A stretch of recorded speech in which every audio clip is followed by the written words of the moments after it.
Hello, and welcome to Racing Incident, a Formula One podcast and sometimes other motorsports in an American accent. I'm Anna, and Tasha has the night off tonight. So joining me again, he's back for more, is the international man of mystery, the lovely and talented James Coker. Hi. Hey, James. Hi. Tasha's probably busy recording a quick stop F1 podcast right now. No, she's not. Stop. That podcast doesn't exist, James. I listened to a couple of her episodes. I thought she did a great job. She's really good. Yeah, that's why we have her here. Yeah, I mean, she's in high demand. What can I tell you? Yeah, she's a woman of many talents. Truly. I have very few in comparison to her, to be honest. But anyway, just very quickly, because we have so much to actually talk about, even though it's an off week. You'd think there would be less to talk about, but there's like always more. Anyway, don't forget to subscribe to us on YouTube if you're watching it there, or even if you're not. You don't have to ever go there again. Just go there once and click subscribe and make me very happy. You don't have to watch anything there if that's not your thing. But yeah, subscribe. And if you are watching on YouTube, please like this video and drop us a comment if you have anything to add or say about anything we talked about. And of course, subscribe to us on all the podcasting platforms, whichever one you prefer, and rate and review us on those platforms, please. We're trying to get as close as possible to 5 stars on Spotify. We were at like 3.8, but then we got review bombed. So now it's 1.5, which is a bummer. And if you don't think 1.5 reflects the quality of this podcast, please give us 5 stars there. And if you have any other devices, do it from them. I don't know. Juice up those ratings. However it takes. And on Apple, please give us 5 stars there too. We're trying to get to like 50 ratings on there. We've got like 24 now. So help us reach our goal. Okay. And follow us on social media. Obviously, we are at racing_incident on both Twitter and Instagram. I should probably start giving out my TikTok, but maybe I'll save that for the end, perhaps. Something. Just keep them listening. Yeah, we'll prize if you make it to the end. Something to look forward to. Which is James's fault, everyone, that I'm on TikTok, and have like 18 followers or something like that. Hey, you're killing it. Yeah. Oh yeah. Yeah. No, I'm taking over. I'm taking over the platform. Look out. That's right. Okay. All right. So first things first, we are going to talk about the news of the week. There's been quite a lot of stuff, actually. The first thing I wanted to talk about was, I don't know if you heard about this, James, but Sebastian Vettel was at the Goodwood Festival of Speed, which is an event that happens in the UK every year. It's like this big deal. There's like all these. Does it happen in Silverstone? No, it's I don't actually know what town or locality or whatever it takes place in. To me, Britain is like very small in my mind. So I'm like, it's probably like 5 minutes away from Browns of Goodwood House in West Sussex, London. There we are. Yeah. So it's like, but it's like very rustic. There's like, and there's this whole, it's a whole thing. It's very cool. Like if I lived there, I would totally go. Because there's all these, people will come and drive these like old Formula One cars, or there's all these other kinds of cars. This isn't just a Formula One thing. That's why they call it a Festival of Speed. It's all these different kinds of cars. Like they've had these like experimental cars there that are like, there's a single prototype of it in the world, much like a Formula One car. So Sebastian Vettel was there driving one of, I think it was an old Nigel Mansell car. Like he owns a lot of old cars, a lot of old F1 cars, and probably other kinds if people don't know. He drove one of them. I think it was, again, the sustainable fuel thing. So you weren't watching back when he did this last season, James, but he did this at Silverstone last season when he was still there. He drove one of these really old F1 cars, and he dressed up in like an old timey, like kind of costume too. It was wonderful. That's fun.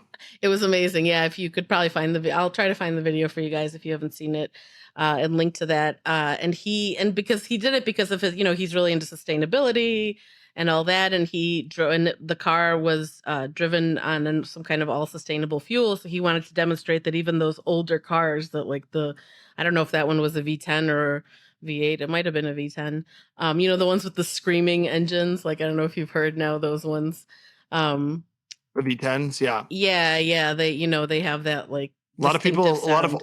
older fans seem to miss that sound. Yeah, right? yeah, they do. They definitely do. Yeah, I'm sure there's still people probably that miss it even now. And it's like, and I mean, maybe the drivers too. Like when I remember seeing this interview with Lewis where he was like somewhere by the side of the track. This was like, well, they already didn't have the V10s, obviously, but and he would have never driven one, I don't think. But anyway, but like one went by and he was like, he had to like stop, like they were talking to him and he's like, oh, it's the greatest sound in the world. Like you could tell he was like so happy listening to it. So Sebastian Vettel, he said something very, like, I think a lot of people found this probably very dramatic and kind of I think he said that, he's really concerned about F1 in the future being like banned by governments potentially, if they don't become more sustainable. And of course they have that goal. They have all these goals that they're trying to meet in that area. But it was something that like, I was like, wow, okay, Seb really is thinking ahead. Like that's something that's conceivable technically. I mean, Sure. if we get to a point. Yeah, the race alone, you look at the carbon footprint of Formula One just with the travel alone. Yeah, that's the killer, really. Like for instance, let's say like you're a member of the, a driver or a member of the team. You're flying, you're traveling like 100 days out of the year. Yeah, no, I think it's more. I think it's more. Yeah. I think it's like, it's possibly like twice as much as that. It's a lot. It's crazy. So plane travel alone, that carbon footprint is huge. So, I feel like in a way, some of it feels performative, some of it feels legit. I do feel like they're kind of trying to do this with Formula E as sort of like slowly introducing the concept of like Right. electric cars, hoping that people will be on board with it, and eventually Right. that will replace what we have. Yeah. But I don't know. I could be wrong.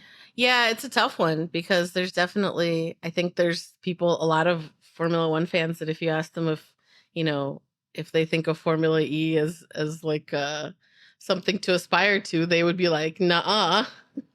And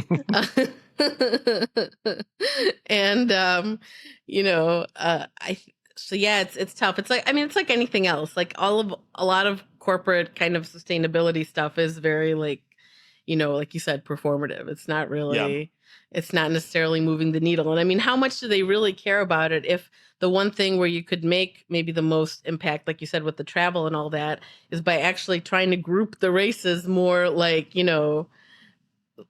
together geographically speaking, where so you don't have to go from here to there, like back and forth, like the way that it was this season with whatever they had in Europe. Then it was like Miami, then they went back. If I looked at the 2024 calendar, I think it is a little better, but it's a little still better. Not 100% better. No, it's still there are still parts where it's like, huh? Yeah. And of course that's because of like all kinds of other factors, you can't just be like to the organizers, we have to move your race to a whole different, maybe you could, but it would be, it'd be difficult. And there's probably contractual things. I don't know.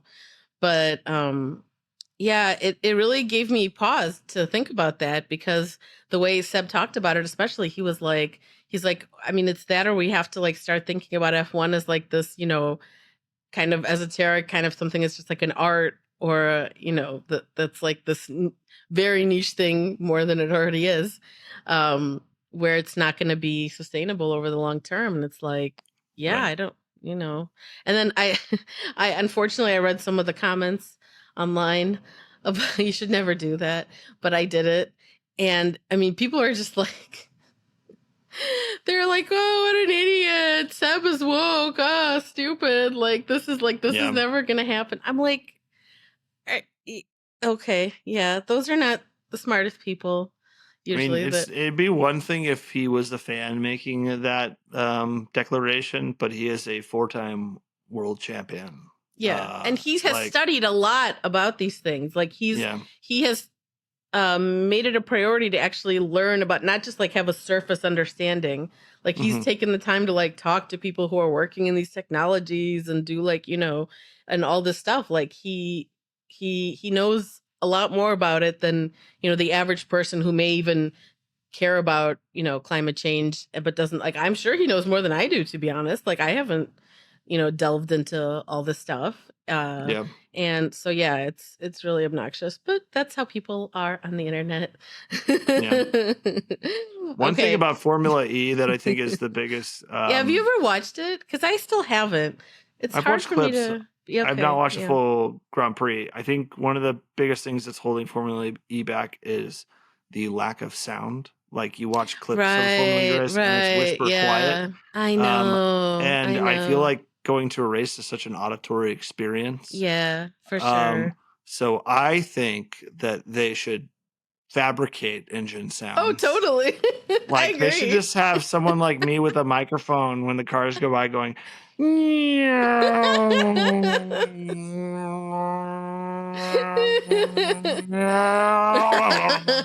Oh, it's really good. I'm Thank you. impressed. Yeah, well, Thank you. they should hire you. Thank There you. you go. But that's what I need. I think they need a bunch of people Yeah. with microphones just like Oh, going like you'd need this a as they bunch go of by. people, yeah, because there's however many cars, so like you'd need so You know, many for I each think one. you got 20 cars, like some tracks have 20 turns. You do the math. You probably need like 400 people with microphones piped into the PA system Right, making this sound for people. exactly. Yeah. Wow, this is going to be a job creation bonanza, so I support this 100%. idea. Yeah, Yeah. let's do it. Formula E, I know you're listening, I'm sure. So definitely let's make this happen. I mean, what a great job too, to Yeah, beats go to working. I mean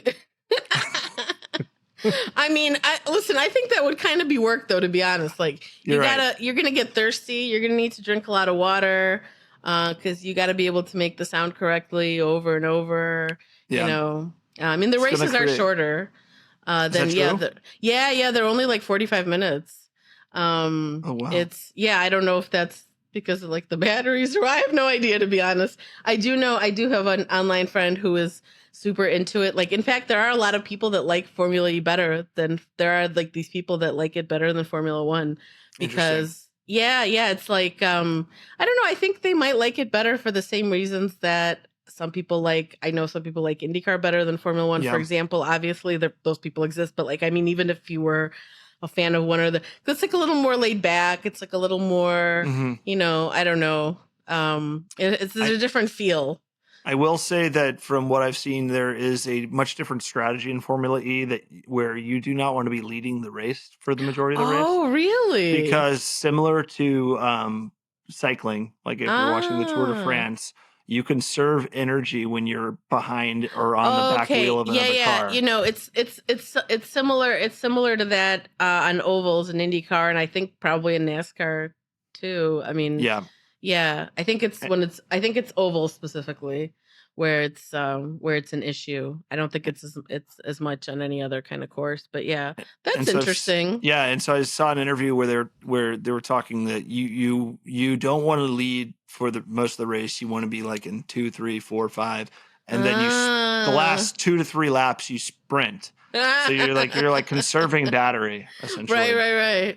Oh, that must be why a lot of the time the races seem pretty wild, from what I understand. Even just seeing like replays or people talking about them or whatever. That explains a lot. That explains a lot.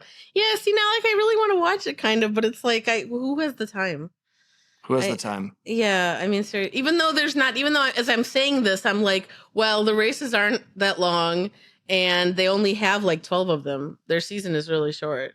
So technically I should be able to probably do it, but it's like, I guess I lack the enthusiasm because I don't know. Even though this person I know online, she's even put together like little guides before, like if you like, here's about the different teams and the drivers. Yeah. And it is very like laid back because they're racing only 12 times a year. They're doing other stuff obviously when they're not racing in Formula E. But I mean, for that series, and they all seem to be very fun-loving guys. There's a lot of, there's some people that are quite a lot older. So it's anyway, Formula E, check it out. Check it out. Okay, so the other thing that I wanted to talk about, some of these are just brief. It's just funny. In the opposite of the like my dad could beat up your dad thing, that kids do. Lando Norris's dad, if you didn't hear, was on the whatever that official Formula One podcast called that's not Beyond the Grid. I can't remember ever what it's called. I used to listen to it, but I haven't for a long, long time because it's very state media like feel to it. At least Beyond the Grid. You're watching the news desk in Moscow. Exactly. Yeah. So it's, I mean, even though they, they all, I mean, it's like the thing that everyone needs to remember, I feel like, about any Formula One media, whether it is produced by Formula One or anyone else, is that like people are looking for biases of other kinds.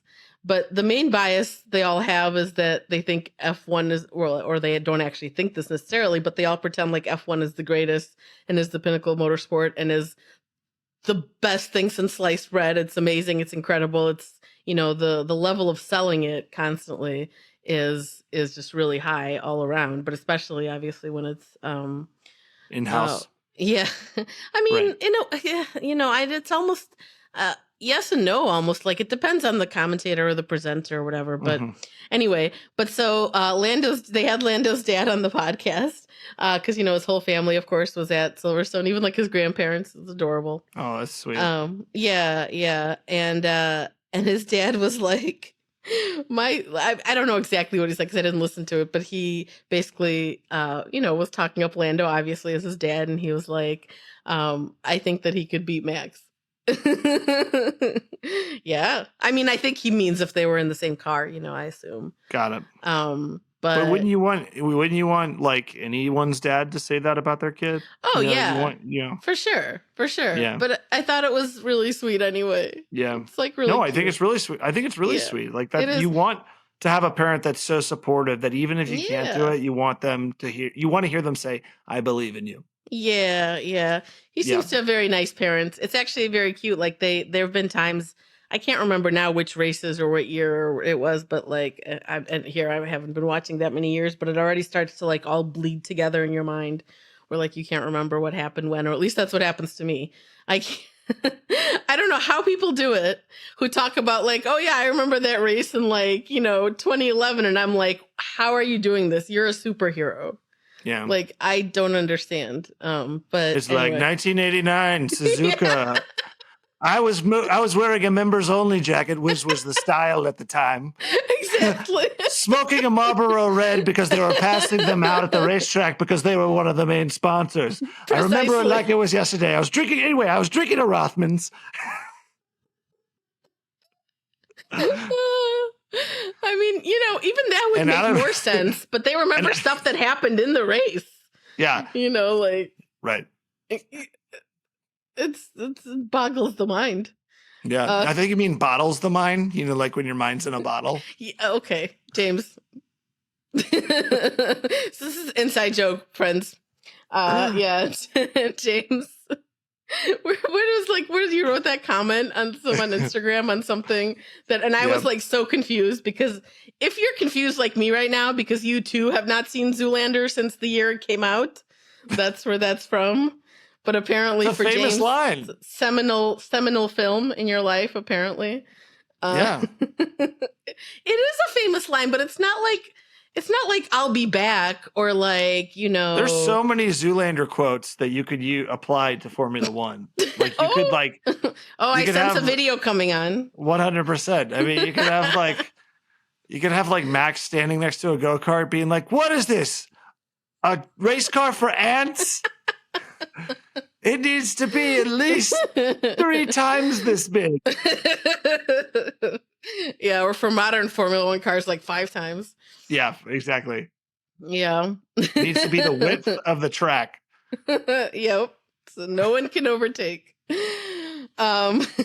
Yeah, so anyway, it was really cute. He was like, and that I remember seeing his parents at a race and then being like down there, right, when the driver comes to like celebrate, when they're on the podium and they come and hug everyone, and whatever, and like his parents being there and him like hugging him, and I'm like, oh. And then like you probably remember, if it's still fresh in your mind, that part in Drive to Survive where he was on the podium in Monaco and he's like on camera and he's calling his mom. Yeah. It's just really sweet. Yeah. He's I guess he's very close with his family, so it's cute. It's great. Yeah. Like his dad was like, he's still my little boy. I'm like, oh. I love that. I mean, his dad's only like, because Lando's his dad's like 51, I think, or something like that. So yeah, Lando's very young. He's very young, but I mean, really, he's not. I don't know. I mean, 23 is young. Yes, you're not really a human yet. Totally. They all think they are, though. That's. I don't think I thought that at that age.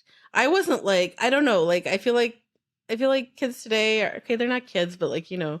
I just feel like maybe they are more advanced than I was at that age. I don't know, but I was like, yeah, I don't know what I'm doing. Yeah. Totally. So that was cute. Okay, from heartwarming to not so much. We all know that Christian Horner and Toto Wolff, there's no love lost between those two, is there? Still, even though now it's not like a rivalry situation anymore because Red Bull is way, way, way ahead of everyone, so there's no rivalry with anyone. Rivalry for 8 years either for Mercedes. You know what I mean? Right. It's like they're like ships passing in the night when it comes to there's like eras of domination. Yeah. It would be. Oh yeah, it would be so nice if they could be at the same time. That would be amazing. Yeah, no, it's just not how it ever seems to work in Formula One. No. So yeah, Christian's he never misses an opportunity to stick it to Toto. You gotta love it on the one hand, in a sense. Although I guess Toto technically stuck it to him first. And what happened was that, if you've heard, people, I'm sure people have heard, people have been talking about the eventual 2026 regulations that will change the engine. Which will be for the first time in however long, I can't remember. But yeah, it's new engine regulations in 2026 have a potential to shake things up because obviously it's like the same as when there's big changes to the car. Who knows who'll get it right, et cetera, et cetera. And so and Christian and Max especially, and maybe I don't know if other people have or not, but mainly Christian and Max, I think, have been making a lot of noises about like that they think that the 2026 regulations for the engine are going to be a problem, that the cars are going to be bad, that they're not going to be racy, that because it's going to be like it's becoming more electric, it's still obviously a hybrid, but what are the biggest changes? Just that it's going to become they're getting rid of more electric? Basically, and they're getting rid of like this component. I forget if it's the MGU-H or the MGU-K, but that's that component they're getting rid of because it was apparently extremely expensive, extremely hard to get right, extremely confusing. Like the only people that got it right were Mercedes, and everyone else didn't. And then I mean they got better over time, but it's like they're simplifying it also. They're simplifying the engine. They're trying to make it more. That's how they got Audi to come in. That's because a company doesn't want to invest gajillions of dollars into something necessarily unless it's going to, unless they feel like it's going to be worth it. So it's supposed to be simplified, but Christian and Max, I mean, I don't know how Max knows so much about it. He's not an engineer, but I guess he's there and he knows kind of things that are going on. So they're concerned that they say they're concerned. Toto was like, no, they're not concerned. He's like, Christian's just frightened because he used the word frightened. Christian's just frightened. That's not bad, right? That's a good one, yeah. I know. I can only do it for like a few words and then No, you got it. yeah. So Christian's frightened, he said, because he thinks that Red Bull is not far enough along on its engine project, because they're creating their own engine. Red Bull powertrains is a thing now. They're gonna be making their own engine starting in 2026. Wow. Yeah, Is the large scale plan to be an engine manufacturer, period, or they're just going to make them I for mean, their own vehicles? I imagine I actually don't even know if they would offer them for, I imagine it would just be for them and whatever AlphaTauri comes to be called. hmm But I don't know. I don't know. I guess it depends. It Yeah. depends on what if they build some incredible one, then maybe there are going to be teams that want to, but then there's also, I mean, I don't know, they have contracts in place. I'm sure there's like, if you're I assume it's probably not like a 1 year thing. Like if you're whoever and you decide you want to buy the Ferrari engine or the Mercedes engine, I assume they probably lock you down for more than a year, although maybe not. I don't know. Yeah. And I mean, contracts you can get out of, right? Right. But yes, I mean, the plan is initially just for, and of course, for people that may not know why this all happened, was sort of like, like Honda had left Formula One, then they came back. And then by the time they got things right, so in 2021, it was Honda and it still is Honda. Like it's not, it's still a Honda engine basically, because they haven't yet made their own engine. Obviously that's like creating your own engine for Formula One. It's like a 5-year or something project. Like you can't just like show up and be like, okay. It's like building a rocket ship to the moon. Exactly. Yeah. It takes a lot. They've so Red Bull has opened this huge new facility. They've hired all these people. In fact, they've hired a ton of people from Brixworth, from the people that build Mercedes engines. Wow. A lot. Like I heard something recently that it's like something like 60% of that workforce is originally from Mercedes. So a bit scary potentially for Mercedes fans, to be honest, because of which I wouldn't really say I'm one. I'm a Lewis fan. I'm not a. You think that means Toto has a mole in the operation? Well, if only. But I'm guessing they have to sign things and do that. I doubt it. Oh my God, that would be amazing. Would be amazing. That would be incredible. It's like, Christian. I think Christian is just very scared because he's always looking around the corner for the boogeyman. He's busy up in his factory trying to make an engine that's powered by sugar-free Red Bull. Yeah. There's the sustainable fuel for you. Yeah, exactly. I love the taste. Most people don't like the taste of Red Bull. They just do it for energy. I think it tastes so good. I'm sure obviously you can't be alone. I mean, they sell a lot of Red Bull, If they made caffeine-free Red Bull, I don't know if they do, I would drink it all the time because I love the taste of Red Bull. It's so good. Oh, God. That's it. Get off this podcast. No, I'm kidding. I'm kidding. Straight to jail. Straight to jail. Yeah, I'm not judging. Listen, we all have our, weird habits or whatever else. Yeah. It's okay. So so Toto's basically like, Christian's just worried because he thinks that they're behind on, and then Christian was like, kind of basically came back with the opposite. He thinks that they're further along than other engine manufacturers. I don't know how that could possibly be, but who knows? I mean, again, because they're starting from scratch. Sure. But he thinks that they're further along, and that's why they're discovering problems and limitations already, maybe that other people aren't. And I'm like, oh, okay, Christian, if you say so. But it's just so funny because then Christian was like, when Toto claimed that Christian was maybe just pretending to be concerned about the engine because of his own problems, and he's trying to head off things at the pass, with the regulations and trying to massage them, hopefully to his advantage.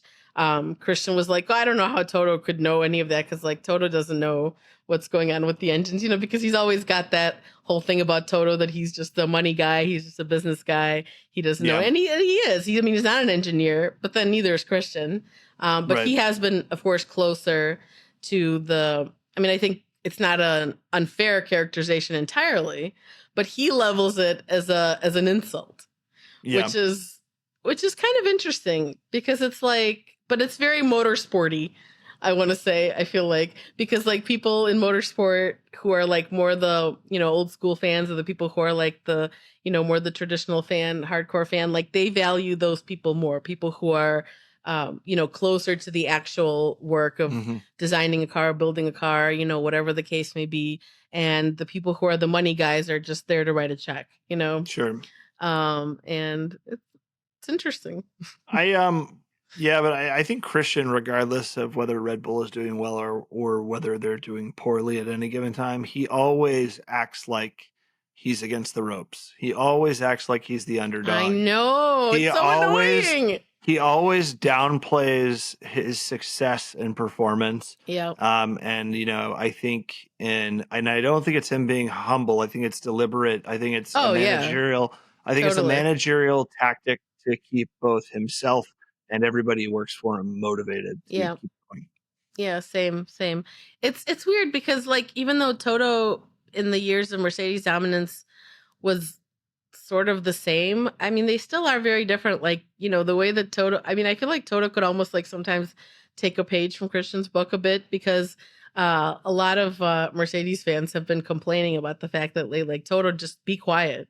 Like, you don't know about, I think there's maybe even some people would hate to admit this, but that there could be some agreement with Christian, even among the Mercedes fan base, that Toto is obviously not an engineer and is not close enough to it to be commenting on it, because sometimes he says stuff and then, people get like excited. They're like, oh, we're going to have upgrades, or this is going to happen, or what. And then it doesn't really work out, or it's not what they were hoping for. And I'm like, well, why are you listening to Toto? Like, he's not, you know what I mean? Like, he's not an engineer. He's not the technical director. He's not the whoever. You need to listen to the technical people and to people who understand that stuff better. These are, commentators that understand all that stuff. And you need to listen to them, not to Toto. He's like, I'm very sorry. I actually misspoke. I was overhearing a conversation between the engineers. And I thought we were bringing back party mode, but we are actually bringing back farty mode, where the engine makes fart sounds. It does not perform. It does not improve the performance of the car, but it does sound hilarious. I thought we were bringing back party mode, but they were just going to a party. Yeah, I wasn't invited. I was not invited. Yeah, no, Toto Susie was. Susie was, but I was not. Yeah. And then things got weird. I was like, Susie, well, can I be your plus one? And she was like, no, it's very exclusive. Yeah. I can see it. Yeah. No, Toto knows how to party, though. Have you seen the video of like him like drunk and dancing in a club, like when this was, I don't know, I want to say like a couple years ago or something like that. I will link it in the show notes, please, listeners and our viewers. I'll send it to you personally, James. Actually, I'll send you the... I don't know if I have that video alone anymore, but I think I have the TikTok that has it. So, yeah. Because everybody has to watch TikToks. It's a law, whether or not you're actually on TikTok. And this was before I was ever on it. So you can't escape TikTok. No, you can't. You just can't. It's everywhere. It's everywhere. It's everywhere. No, I will say it is. I mean, it definitely has an amazing algorithm. Whatever it is that they use to show your content to people is incredible, because, of course, on no other platform can you actually have so many people view your stuff, even if you have very few people following you. So it is really amazing. It's the closest thing we have across social media to a meritocracy. There's, it's still there still is biases and like it leans one way or another, but it's the one place where your stuff can truly break out of your friend list and network. Exactly. Yeah. So yes, as I've enjoyed on many occasions, that are just these like drive-by dudes like DTS fan, you don't know anything, Yeah. Whatever. I get that a lot. Well, do you? That makes me feel a little better. that I get that guys all the get time. it. Yeah. I get a lot of hateful comments, but it's because I'm very transparent that I'm new Right. and I You're don't like, know a yeah, lot. who And they're like, cares? Yeah. you don't know what you're talking about. I'm like, yeah, duh. My Instagram bio says dumb F1 noob. I clearly don't know what I'm talking about. One guy on TikTok called me pedantic, and I was like, I think that's almost a compliment. I'm like, thank you. There's a movie where they say something is shallow and pedantic, and I'm trying to remember what that is. Oh, it rings a bell. It's an insulting word used to describe someone who annoys others by correcting small errors. Or that like, is you. You are pedantic. I know. It's true. But did you just look it up now? Did you not know what it meant? That was an incredibly accurate insult. Yeah, but I wasn't correcting anyone in the video. It was like Anna, like after you've lived a long life and you're old and gray and you leave this world, your tombstone will read, actually. You're right. I can't argue. Because it's true. It's true. I am. My tombstone will read, if not, no worries. Aw. It's kind of I don't know how to feel about that. Sad. A little bit, yeah. Like you're not asking for much, basically. Yeah. Hey, no worries. If not, no worries. I do say that a lot too. Actually, it's actually secretly, it's actually a lot of worries. My life is riding on this ask. I like that. Yeah, that's good. Yeah, okay, I am pedantic. Like, listen, the guy wasn't wrong, but it does have a negative connotation. Like, let's be real. Yeah, it does. Of course, it has. And I think in his case, I wasn't correcting anyone on anything. Well, maybe in.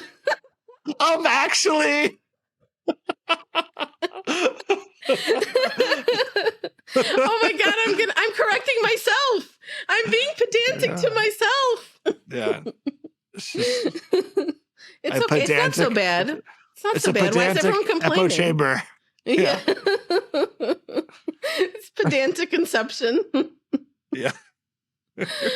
Okay. I'm not ashamed. You know what? Like I know a lot of things, and I enjoy sharing them with people, whether they want to hear them or not.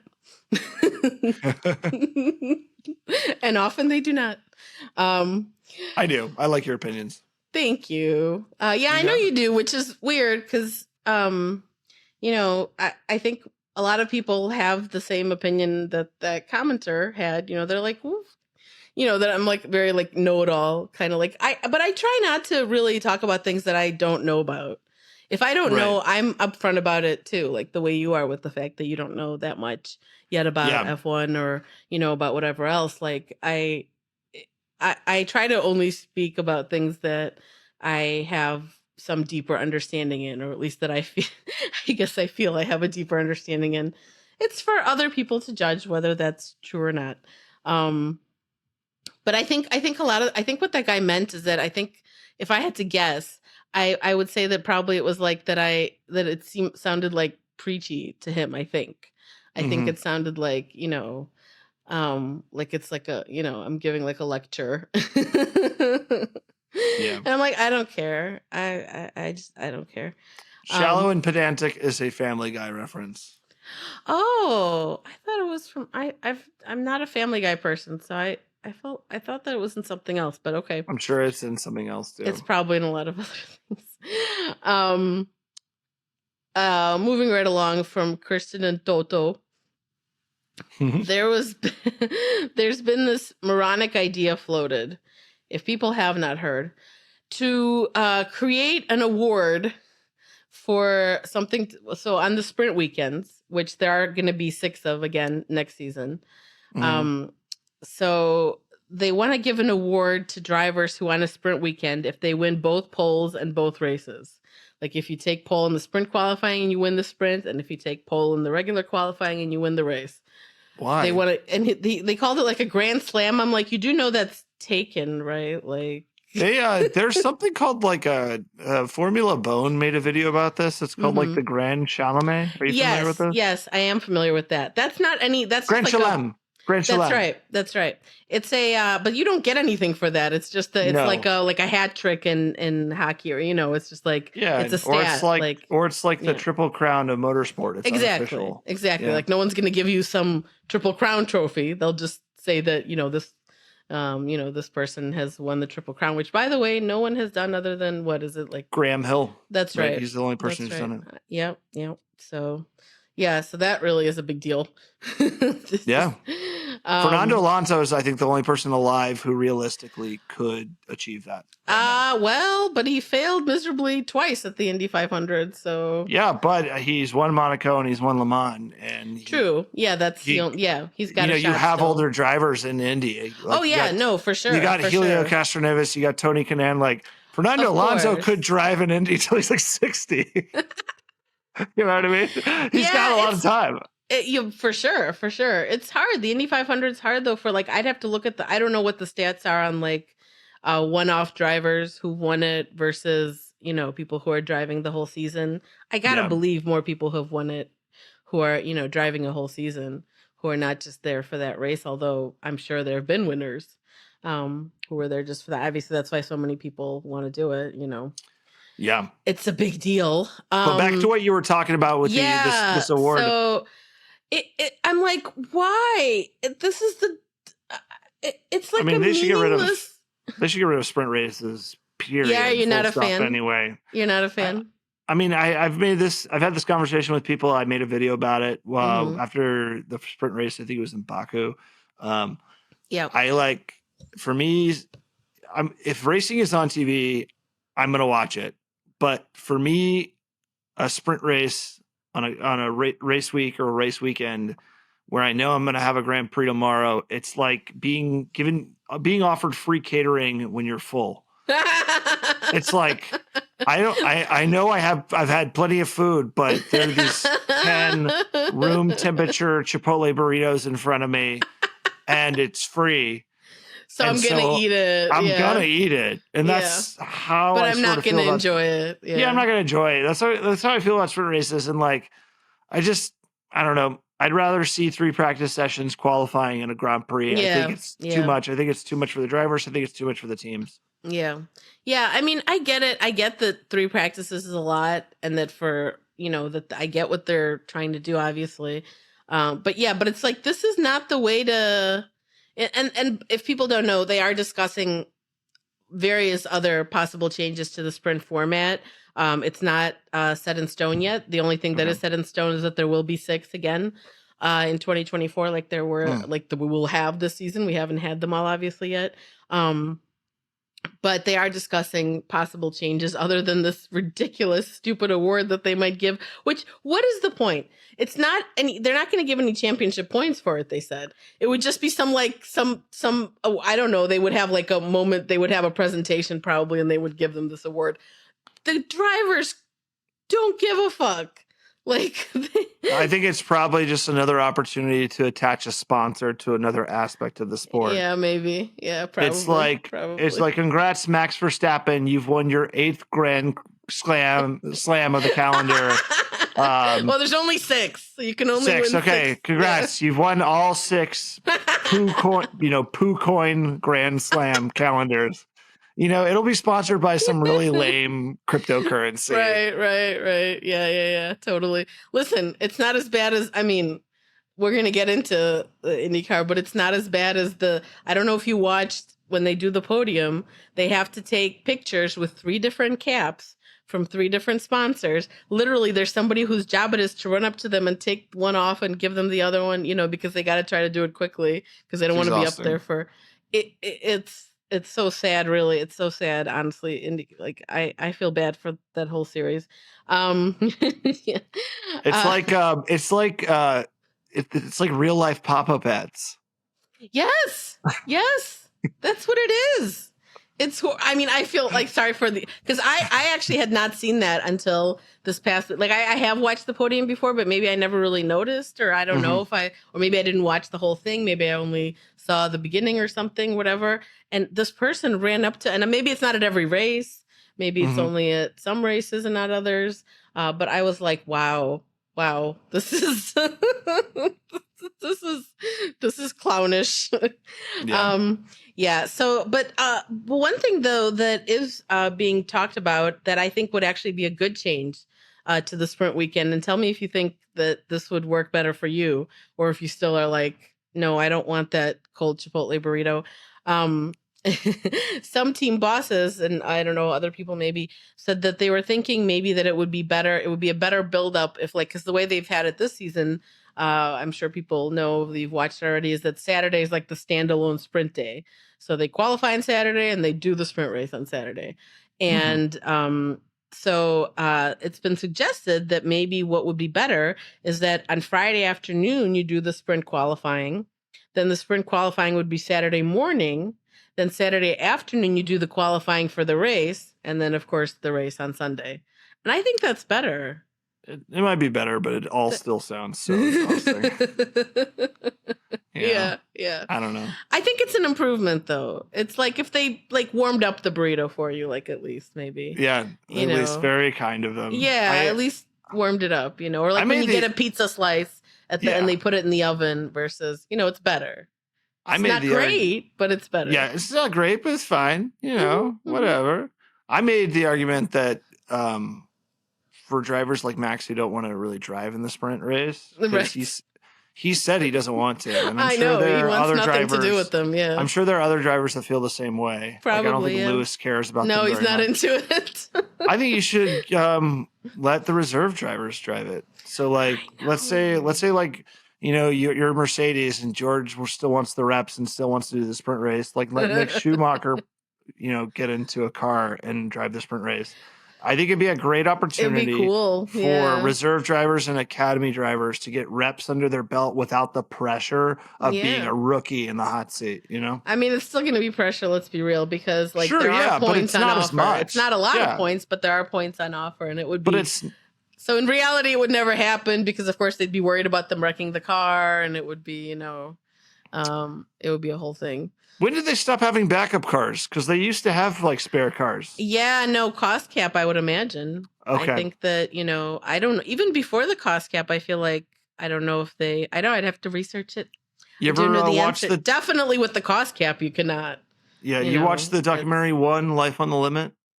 No, I don't think I've seen that one yet. The first 5 minutes are incredible. It's about like the 1996 Australian Grand Prix where Martin Brundle crashes on the first turn and like people for a second think he's dead. Oh, this was a bad crash. It was really bad crash. Car's overturned. It's upside down. Yeah. And he gets out of it and looks around, notices that there's a red flag and sprints to the paddock looking for Sid Watkins, who is the old doctor of Formula One, to get clearance from Sid Watkins to go back. Because a red flag means a full restart on the first lap. So he realizes that, sprints, finds the Sid Watkins, says, "Hey, am I good to go out there?" So he goes like, "Yeah, you seem good. Go ahead." Yeah. He sprints to the paddock.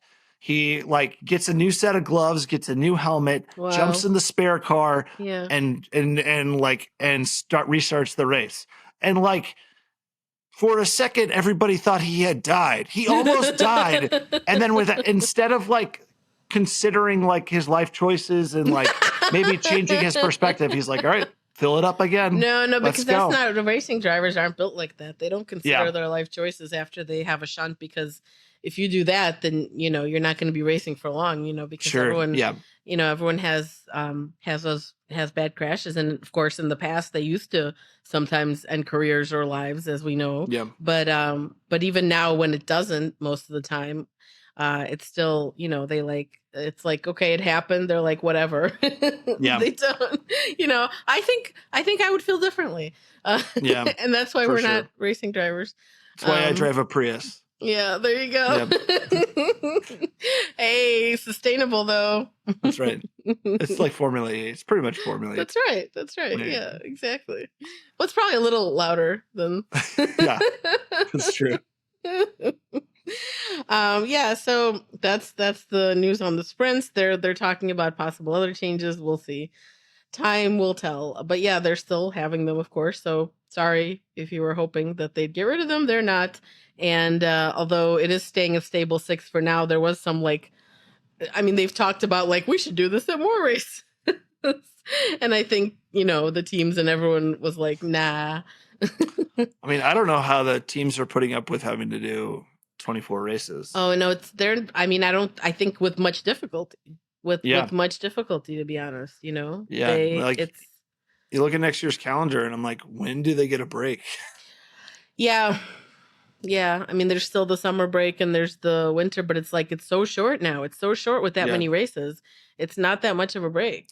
IndyCar season's a lot shorter. It's from February to October or something like that. It's like half the year. Really, they need more races, probably, but that's if they had if they had everything exactly how they wanted it, I think they would have a few more at least. Because they have this weird, they'll have the first race of the season and then it's a month before the second race. I guess it's been that way for a while. So it's very bizarre and strange. And it has to do with something about other sports that are, it's very weird. But it's kind of I'm like, oh, I hate this because it's so if you're trying to watch a season, you have the first race and then it's a month before the next one. It's just too long to wait. Obviously we have F1 much more frequently, so not an issue. How do you feel about when you see people are when there's, even when it's just 1 week off, or when we've got when we had earlier in the season, we had 2, or of course then there'll be the summer break when it's longer. And people are I don't know what to do with myself without Formula One. I'm like, you need some other hobbies. Live your life. Yeah, exactly. I made a video. Grass. Yeah, I made a video joking about that, and it was a Ken Burns Civil War documentary, and it's someone writing their wife a letter, being it's been approximately 17 days. I saw that one. Yeah, I remember. 5 hours and 41 minutes since I last watched the Formula One race. That's right. Yeah, get some other hobbies, guys. Yeah, I agree. I do like the ritual of waking up, especially as an American, waking up super early in the morning to watch a race. Yeah, sure. On a Sunday. I don't know how well I have to get up in the morning anyway because of my kids. I don't have a choice, and you probably also similarly. Right. But yeah, a lot of people complain about that. I'm like, that's just part of my life, so I don't know anything about that. Yeah, but right. I'm sure it's hard for people who are younger, who are could be out the night before or something, and then they get for the race if they want to see it live. Yeah, that's commitment. But so in other almost not news is as people, there have been teams that want to join. There have been bids to join the Formula One grid. There are people that want to create a new team. The most famous one being Andretti, Autosport, and Cadillac, correct? Yep, that is correct. And you're getting up to speed. You're I don't know, you might have to change your bio. Maybe lightly less dumb F1 noob. Yeah, still dumb, just not a noob. Yeah, there you go. But yeah, Andretti's obviously, they've had a lot of attention, obviously, but that's a lot of their own doing, which Formula One doesn't like. I have realized that the only thing they want from us Americans is our money and our eyeballs. They don't want anything else from us. They don't want there to be an actual American team. This is not an American team. Let's kill. Why is Haas not considered an American team? Because they're not yes, sort of. Because Gene Haas is an American, yes, and his is in the US, but the team's it's not like there's Well, I mean, I don't know if that's realistic though, of course, for there to be Americans Right. working for a team, they'd have to not know them or whatever. Right. Can you explain to me the beef that is going on between Andretti and the rest of Formula One? Why is there so much tension and animosity between the two? Yeah. So, well, the reason, as it often is in Formula One, is right. That's usually the reason for everything, or at least a lot of things. And so as I'm sure a lot of people listening will know, but pedantic and explained it. As you know, there's this thing called the Concord Agreement, and the teams get paid out a certain by Formula One, depending on where the championship, yada yada. Anyway, there's the pie is however big the pie is. And right now the pie is divided into 10 slices, right? There are varying sizes, right, depending on where you are, but there's 10 slices. If you were to add an 11th slice, you'd have to make all the other slices smaller, and then a 12th slice, God forbid. So now they did put a provision for that into the Concord Agreement. They did say that if a new team were to come in, they would have to pay with an anti-dilution fee. They would have to pay, I think I want to say it's like $200 million, something to that effect is what to pay. But this Concord Agreement was signed, whenever it was signed, this was before the Drive to Survive boom, before like this boom that Formula One is experiencing. And now the teams are saying, we thought that would be enough back then, but now we think it should be like $1 billion. Right. Or, or higher. Okay, actually $1 billion, but like, sure, higher than we initially put in that agreement. And yeah, go ahead. If I understand correctly, Formula One told Andretti this would be the entry fee, and he didn't wink, he didn't balk at it at all. He's like, okay, that's fine. No, and they were like, actually, it's gonna be, and then they were like, actually, it's gonna be higher, and he's like, fine, I got the money. And then they're like, actually, you need to partner with an OEM. He's like, fine, here's Cadillac, boom. Okay, yeah. And they're like, still no. Actually, you need to not be American. Actually, you need to lose weight and cut your hair and not be so loud and gregarious. Actually, you need to, be more like us. Actually, we're just never going to accept you. And they told him that his only path was to buy a team, but no one will sell him a team. Exactly. That was what I was going to mention. They told the guy, like, fuck off. Because because literally right now nobody wants to sell. Like, again, Formula One is hot right now. People are doing well, they're making money. Nobody's like, this isn't working out so well. Using money hand over fist, let me sell this. No one's doing that right now. So he can't possibly buy any of the teams. And I mean, he literally went, like, I read this article. He asked every single team, I think. And I mean, even the one, there's definitely no one wants to sell. So it's just the snobbery, like, and the greed is like really gross. Like, it's gross. There could be, there are some actual logistical reasons why it would be hard to add a team or several teams. Like, some of the circuits don't, like, the pit lane's not long enough. They'd have to, like, make those types of changes. There's things like that are, barriers, but those could be overcome. Like that, that's not like a hard barrier that you couldn't get over. But mainly it's the bribery and the bribery. Well, I'm sure there's something going on somewhere. Let's be real. But they, look at Michael Andretti. Like, I mean, look, if Zach Brown wasn't McLaren, do you think they'd want to have anything to do with him? Like, he's so American. Sure. So no, like, stay over there with your burger and even though Zach Brown's lived in the UK for a long, long time, he's very, very American. Like, I feel like Michael Andretti's like a carbon, he's a little portly, he's a little unkempt. That's what that was actually a story. I remember when Andretti initially was going around to like every team being like, will you support our bid? Will you support our bid? Like they literally trying to get people to like sign a piece of paper, say support it. Like they went around your team, like begging them to sign it.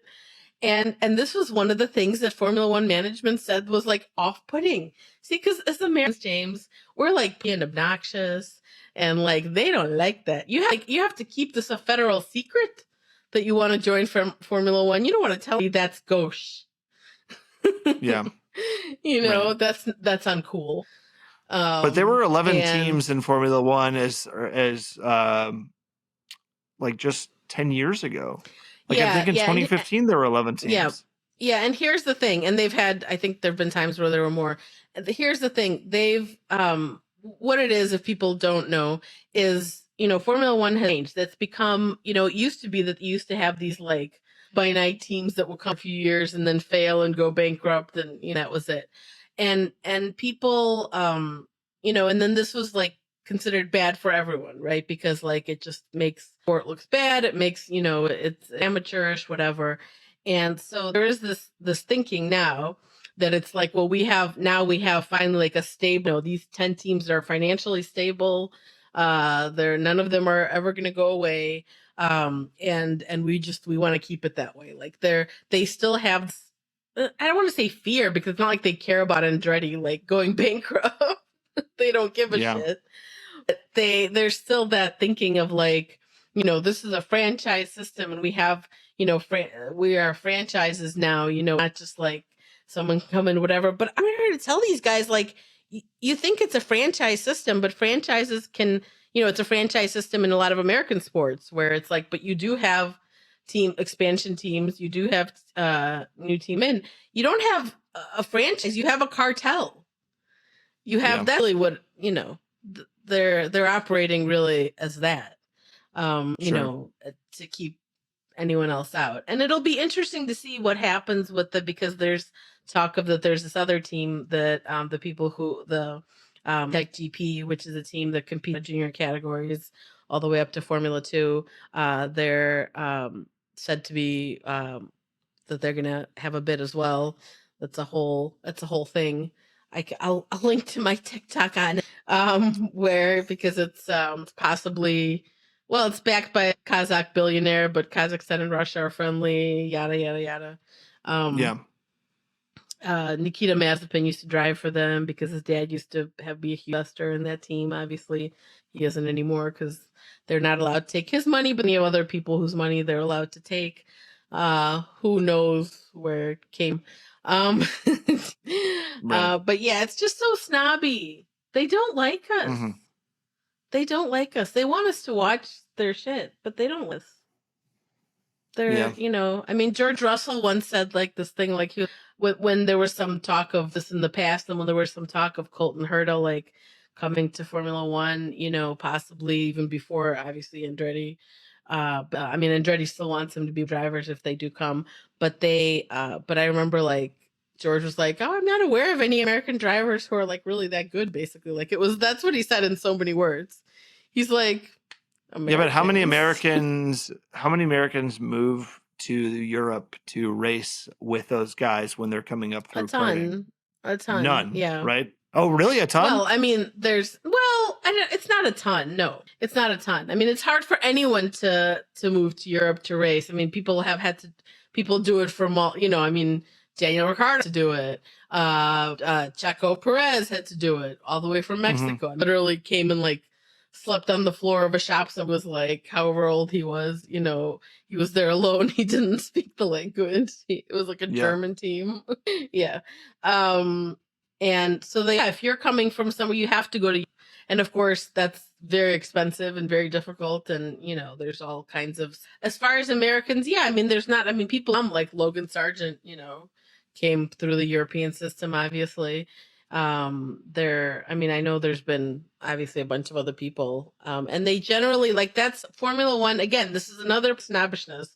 Now, some of it is fair in the sense that I do think the standard is higher in Europe. Like, I don't think you can really deny that that if come up the Mm. like American ladder system or other or some other, that I think I don't think standard is as high as in Europe. But that doesn't mean that you can't have a driver that comes out of that system who could be fit for Formula One or for this year. Like somebody could go and decide if they wanted to race Formula Two, or Formula Three if they had the money. Obviously, it's a shit ton of money you need. So yeah, it's there's this like they they're not fans. Okay, fair enough. They just want us to watch and like that. Just stay over there. Get your TV.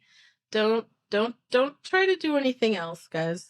So yeah, it's gonna be interesting to see what happens. Like I read at some point in the weeks said that maybe there could be an announcement on July 15th or thereabouts about what they're gonna do with these bids. Now we're recording this on the 17th. Of course, there's been no announcement of any kind, so we'll see what happens. Yeah. I think, I take their point, a lot of the objections and kind of consternation and whatever, but Andretti is a global name in motorsport. Like this isn't just some fly by night operation like there had been in the past. They have teams in Extreme E, Formula E, IMSA, Indy Next, IndyCar, Supercars, and IMSA, IMSA. People. Whatever, IMSA. I'm just reading it from their website. But they're everywhere. Yeah. I mean, Mario Andretti is a Formula One world champion. It was a long time ago, but it was probably one 78 or something like that. Yeah. It's a well-known name in racing. It's not like some amateurs who just decide, yesterday that they're gonna start a Formula One team, which is a very expensive and difficult endeavor, obviously. Right. And yeah, it's just the attitude has changed since when Haas came in. It was still different. So yeah, we'll see what happens. 78. Okay, and the last bit of there you go. And the last before we get to fun things is they're trying to bring back the French Grand Prix apparently. The what Grand Prix? The French Grand Prix. There's already 24 races. What are they going to do? Well, when I say they, I mean the people in obviously. It's not. It's them. Obviously on the next year's out of the question. But it wasn't on the calendar. I think it's like in 2019 that the French Grand Prix first came back after being absent for a while, and then they were there from 2019 to 2022. Obviously, there was one. Where is the track that the French Grand Prix is run at? So it's called Paul Ricard. Okay. So if you look. If you you have to look up some videos of this track because it's like the most insane thing ever in terms of like it's so flat. There's like no elevation changes. It's like these lines. So it does make for cool aerial views, sort of, but it also makes me incredibly ill. And I feel when I look at it, I'm like, how do they know where to go? Because it's like this really bizarre. Like I don't like it personally. It looks like a gun. Like it looks like no, seriously. It looks like a rifle. It does but it's like it's definitely not one of the more exciting, I would say, when it was on the calendar. I don't think anyone would have put her like top 5 races or anything like that. Well, half of it, with the exception of turn 8 and 9, is just a straight. It's just a really long straight. Right. So you see the problem, and then but if you see, you got to look at some aerial shots. It's like. In a way, it's cool, but I'm like, I just don't they even know where to go. Well, I don't know how they know where to go. Like when I watch anything, whether it's Monaco or somewhere else, I'm like, how do they know where? I would get so confused. Let me just say. But yeah, so people are trying to bring it back. Apparently, they're full that maybe there's some chance that it could happen at some point because they say they have President Macron's support, allegedly. The organizers wrote to him and were like, telling me they got Manny Macron support. Exactly. With Manny Macron behind your cause, it's going to happen. There you go. There you go. Yeah, You know? it's funny because it's actually something I never thought about really, but they said they're like that's one of the barriers why there wasn't one for so long, and then why it only lasted like a short time on the calendar apparently is that there's not like political support, which is what they're trying to change by like getting Macron on board. They were like no, like the French president has never attended the race since like 1995, or at least I think it's 95. That's what I deduced from when So it's probably Chirac who Mitterrand, showed up. no, it was Mitterrand. Oh, okay. Yeah, that's right. And so, because I mean, I think that's right. I think it's 1995 because I looked at when, because they used to do it at a different circuit called Magny-Cours. And when they did it there is when this president showed up. And I looked at his term and I looked at when they had the Grand Prix there, and there was only 1 year that it could have been, like it might have been 1995. But I thought that was interesting actually, that it's like something to really, it's like other international sporting events in a lot of other places, right? You have to have the people who are the politicians in the city or the country or the whoever have to be on board, right? Because if they're not, it probably isn't going to happen. And I guess here it was happening anyway, even though they weren't really on board. So they're trying to get it back. Like there's also some like them taking it out of Paul Ricard and putting a street race in Nice instead. But then that doesn't seem to be people. Isn't Nice like full of like cobblestones? That sounds terrible. I mean, I don't know. It's wild. I don't think that's gonna happen. There's that's probably like a pipe dream. If it would go back, it would probably just go Paul Ricard. That's the last thing they need is another street race in France that has tiny roads. I know. We don't need that. Yeah. We do. I'm looking at pictures of the roads in Nice, and they're like giant cobblestones. Who came up with this idea? I mean, there's got to be some part maybe that's not cobblestones. I have no idea. And some of these roads aren't wide enough for a livery to even like go by at 5 miles an hour. I don't know. I don't know. What? It's no, and that's probably like not gonna. But yeah, they're trying to get it to come back to France. Actually, it's funny you mentioned streets, because I also saw something that made me bad for the people in Vegas. I guess there's already problems being caused by like repaving the part where they're going to race in Vegas this season. Like they're still working on that, and it's causing massive traffic delays, like really, really bad. It's extremely, and then part of the boost, people are staring at that big dome thing they've there, like people. Oh, the MSG sphere? Yes. Yeah. Yeah. Someone photoshopped a Pokeball onto it. I don't know if you saw that. Oh, I think I saw that. Yeah. Those are the Photoshops are all amazing. But other than that, it's like very depressing because it's like I'm just thinking of the fact that part of this traffic is caused by this repaving that they're doing, but part of it is caused by people literally going out to stare at the sphere at night, which is when it looks cool, of course. And I'm just like, we haven't come that far as a civilization. I don't think. It's just so sad because Las Vegas used to be a city that was associated with art and culture, and now it's just I'm just kidding. And now it's just this. Fair enough. Fair. That's fair. I have a point. You're right. Yeah. No, I know. It's how the mighty have fallen. It was our Paris. But it's and now it's just our Paris. But it's also like, I mean, I understand if tourists are doing it, but I get the sense that it's not just tourists, I feel like, because it's new, right? So it's new for every people that live there. And I'm like, but you guys have had giant glow things here for a very long time. Like, why are you excited? I don't know. But I feel bad for the people because like I read this like local news story, about it, and to like people who are like Uber drivers like that, they were like, this sucks because like we don't have a meter. So when we're stuck here, passengers are unhappy, and I'm like, well, what can I do? And I was like, oh, I feel bad for them. Yeah. So shout out to those people. Sorry. Have up with that. But okay, we're gonna do a very exciting segment now. Hope you're all ready. Get settled in to your seats here. I'm waiting with bated Since breath. Yeah, I know, right? Well, this led into your newfound interest in IndyCar, right? So obviously Formula One didn't race this past weekend, but IndyCar did. And it was in Toronto. It was a street race. So this is their only outside the US that they do. All the races are in the US other than Toronto. And yeah, it was a pretty good race. James, I know you watched it. And Yeah, I thought it you was great. had yeah, and I actually I agree with a lot of your. I'll link to your video.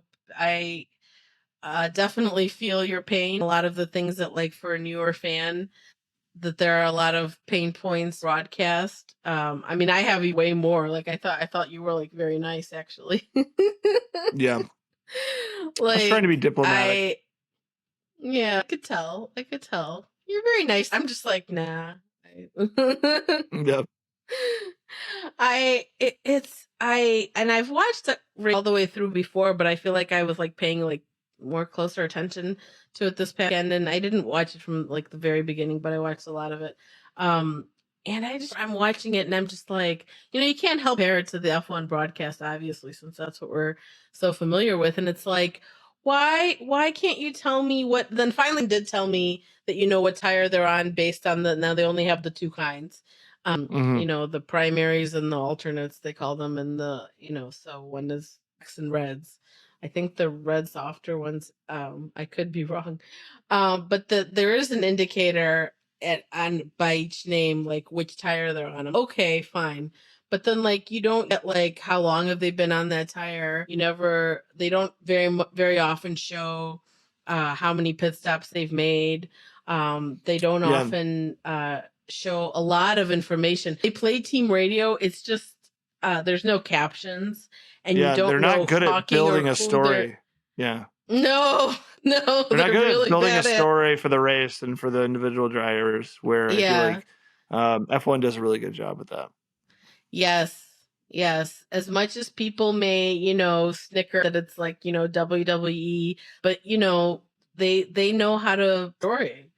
That's Yeah, exactly right. And it's from everyone, from the commentators to the pundits to the everyone. Like, everyone's on this object of it being a story and of there being lines that we're following, and they're, yeah, and they do a very good job with that. And yeah, throughout the race, like, I feel like when you watch it, yeah, I mean, if you're, of course, first time Formula One broadcast, you probably will be confused about a lot of things also, but hmm I feel they just do a better job especially now. I mean, I feel like the comedy probably has shifted to some degree. I don't know if you've noticed, but like, I do feel like they more often say, again, knowing that Formula One's experiencing this boom and a lot of newer fans who are new hmm to it, I feel like they explain stuff more than they might have done in the past.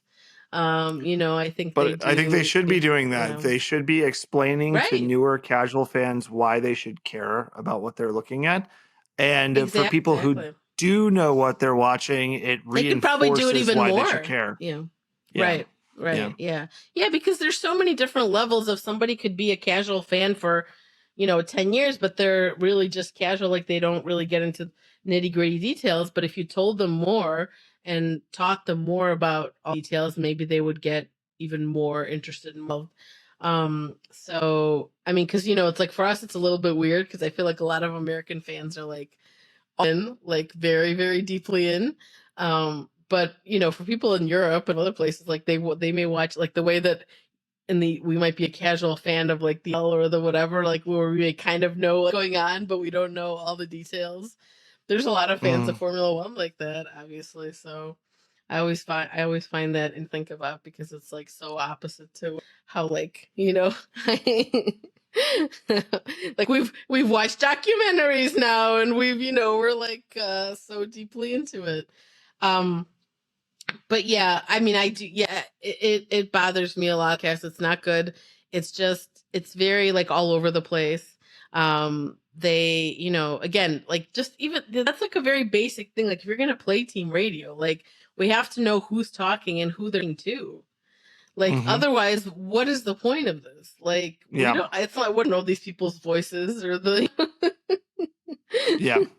I feel like they try to do it at times, like maybe they've been talking about like this thing and then they play you but it's just not enough. It's not enough of a connection, and there's so many other things. But from the IndyCar clips I've seen, the only team radio I hear is Romain Grosjean yelling after he crashes. Yeah.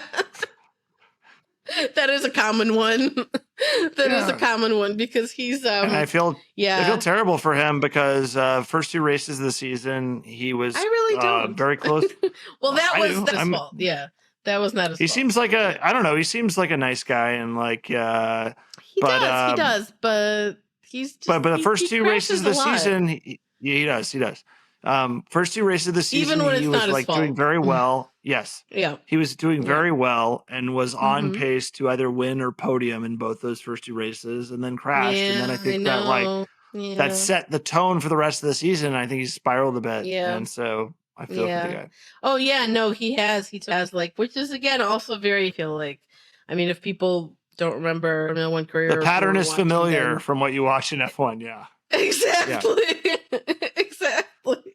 I remember the one clip where they were in the paddock at a race and a different team, like 2 mechanics were talking to each other and they're like, how much you want to bet Grosjean crashes in the first turn? And he did. I mean, it's like so mean. It's just the reality. Like it's mean. He's very crashy. He's just very crashy in there. And like, I mean, he went through a period like that once where they covered it in Drive to Survive when he was like, it just kept happening. And then I think that when it keeps happening, it makes it happen more and more. Like, it's just like you get into this, I mean, that's like with a lot of things. Like now, like with Checo now not being in Q3 for however many races it's been, like, I just feel like it's a downward spiral a lot of times. Things. It's like once it starts happening, you just like, you can't dig your way out of it. Right. So so now we've said crappy things about IndyCar, but I still think you should check it out. Nevertheless, you should absolutely check it out. Like, to reiterate what I said in that video, I think the product is amazing. I think it's really exciting. Yeah, a lot more overtakes. Yeah, the racing's fun. Yeah, there's more parity. It's more competitive. Exactly. But I think the packaging needs a lot of work and it needs better marketing. A lot. Yeah, they're just not working with. Like, so I can explain some of the stuff to you. I mean, IndyCar is just not working with the level of, with the money Formula One is working with, basically. Like, they don't have like it. Yeah. And it's like, so as an example, even just of the disparity. And so now the cost cap in Formula One is 135 million. And of course, in the past, it used to be no cost cap. People went 300, 400 million. But now there's a cost cap, 135 million. Okay, so 135 million to run a team. IndyCar, you can be very competitive with 10 million. So that is the disparity. And that's the bigger teams. There are teams that are spending less than 10 million. But they're also not building a car from scratch, right? They're buying it off the rack. That's absolutely true. That's true. Nordstrom but there's still rack. A lot of, I mean, when you Nordstrom Rack, that's right. Oh, no, I really want to go to Nordstrom Rack. There's one not too far from me. Heck yeah. I think they're close, but I mean, that's of course a big part of it. Absolutely. Obviously it's a major, but they use and more, even in like the 90s and in the, so India, this whole fascinating history. I'll link in the show notes to our episode that we did I talked to the guy who wrote this book called Indy Split, which is, for those who don't know, like, Indy has had all these fractures. There've been a lot of fractures throughout its history in terms of, there was one, like at one point things like split when then they had like, it was sort of like, it was like 2 leagues, and there's the big split that a lot of people know about, but there were a lot of problems leading up to that one that caused that one. And it's a whole thing.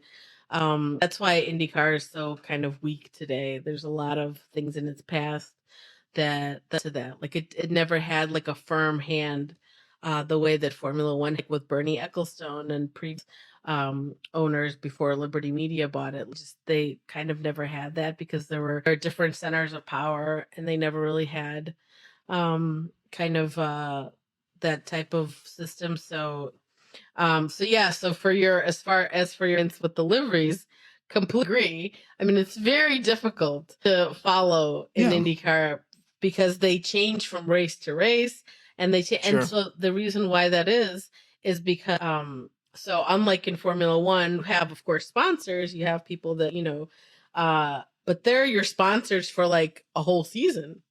In Mhm. IndyCar, there'll be a sponsor for this race, and then a sponsor for that one, and because that's unfortunately again based a lot of the things that happened.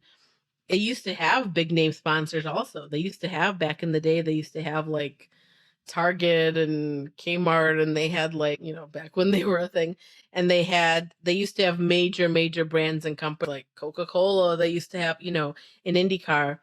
That's all gone. And when I talked to the guy, like I said, who wrote the book, John Oriovitz is his name.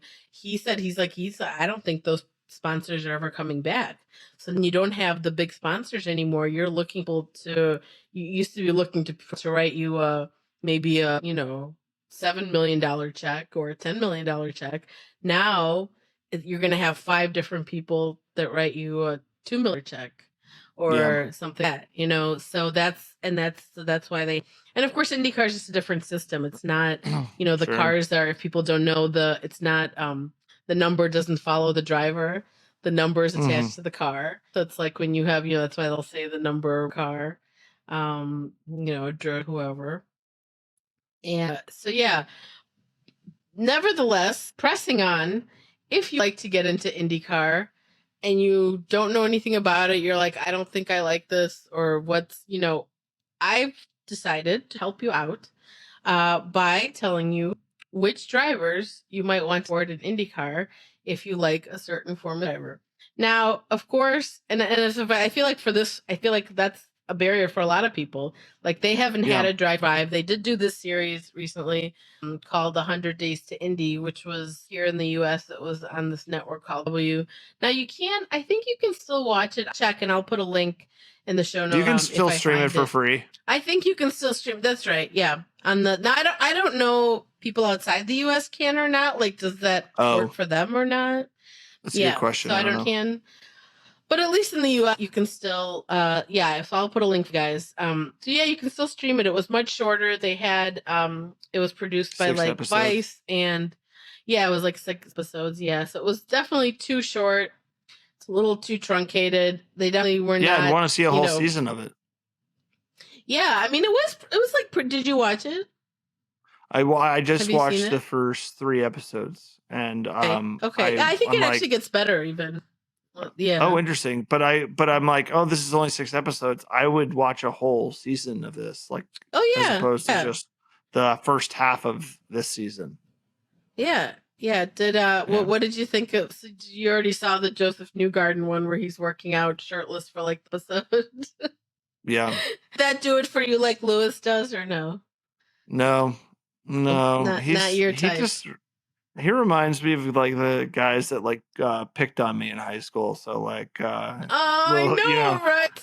and he seems like a nice guy, No, but would they never just do like that. He's very nice. He's very nice. he seems But yeah, nice, he's but he very also seems Captain like a guy who's gonna America. run for he seems like Yeah. the kind of guy who's gonna run for president in 20 years under the Republicans. Right.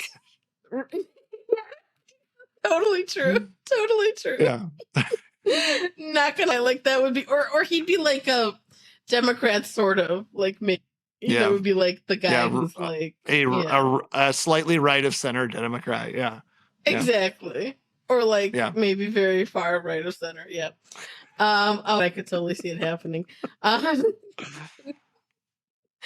So, okay, without further ado, I have not done every single Formula One driver. So if I don't have your fave, I'm very sorry. But as I was telling James earlier, no one's paying me for this. And I've done what I could. And also some of them I was like racking my brain who would be the, who would, and if people don't know, in Indy, there's many more drivers than 20. First of all, there's people will come drive just the Indy 500. That's a big deal, like we were talking about earlier. But even full season drivers, there's a bunch more than 20. And then there are also people, because in IndyCar, they ovals, road courses, which are like racetracks, and street courses too, like in Formula One. So there sometimes the driver will come and do just the ovals, because they'll be on a team. They're just doing those races because they're like an oval specialist and they're really good at that. Some, of course, do everything. Most of them do everything. But yeah, you have like right now, there's some drivers over there that are from the European system, so to speak, like Callum Ilott and Marcus Armstrong. Now, Callum Ilott, I think, is possibly doing everything this season. I don't know. But also, like, people will know when Roman Grosjean first there, he didn't do the ovals the first year, because, well, they're scary. He had almost just died already, so he was probably like, not repeat that. Even though I do want to say, like, I think this is something that a lot of people don't. People talk about the ovals being scary, and when Formula One drivers are asked about it, about would they ever go away, they're like, no, the ovals, I do the ovals, or like, or they'll say like, maybe after I retire from Formula One or something. But like, FYI to everyone, IndyCar has honestly actually the best, like, they have a safety team that travels to all the race. It's not like that Formula One. It's track specific and whatever. They do have some people that are, I think, staff that travel, but it's a really good system in IndyCar. Like, they have got, like, those people are like, I don't even know how to describe like all the training they do, and all their, like, there are people who are specifically specialized at putting out a fire. There are people that are specific medical professionals. There are people that are whole team, and they have a whole structure, and it's a whole thing. So it's if any Formula One drivers or anyone listening and you're scared of the ovals, I get it. They're very fast. It's extremely scary. But they have very good safety measures. So if that makes you feel any better. Okay, here we go. All right. If you are a Max Verstappen fan, this was a tough one, because so I picked Pato for people, and based solely on driving style, though. Like, I'm just going to say that up front, because they have a similar, like, take no prisoners driving style. Like, they will do someone else, and if someone else does it, they think it's very uncool. And Pato Award, he had a thing at the Indy 500 with previous year's winner, Marcus, and he was like, well, next time I'm going to put him in the wall or something. Or he was like, he said the thing, like, you're not an Indy. Actually, that's like verboten. Like, that's not, because especially on ovals, especially on what are IndyCars, like it's called the super speedway. So it's like huge. And that's considered like, no. Like, because to do that kind of racing, you do actually have to have some trust with that. Not to do any kind of racing, technically, you could say that, like, you go into a corner with the guy, or you get out of it. But on ovals especially, it's like, if people, you kind of are like never supposed to have that attitude. Like, yes, you're racing hard, but it's like, because on ovals is when, like, those crashes are kind of the worst. And those are the ones often where died. I mean, they've died in other ones too, but like, and it has been a very, very long time actually, since anyone died. But like, but those are like no joke. And it's supposed to, that's why a lot of people talk about, a lot of notice there's more, the IndyCar drivers, it seems like there's like kind of more battery and more, and some people I've talked to who are longtime fans, they say that's the reason.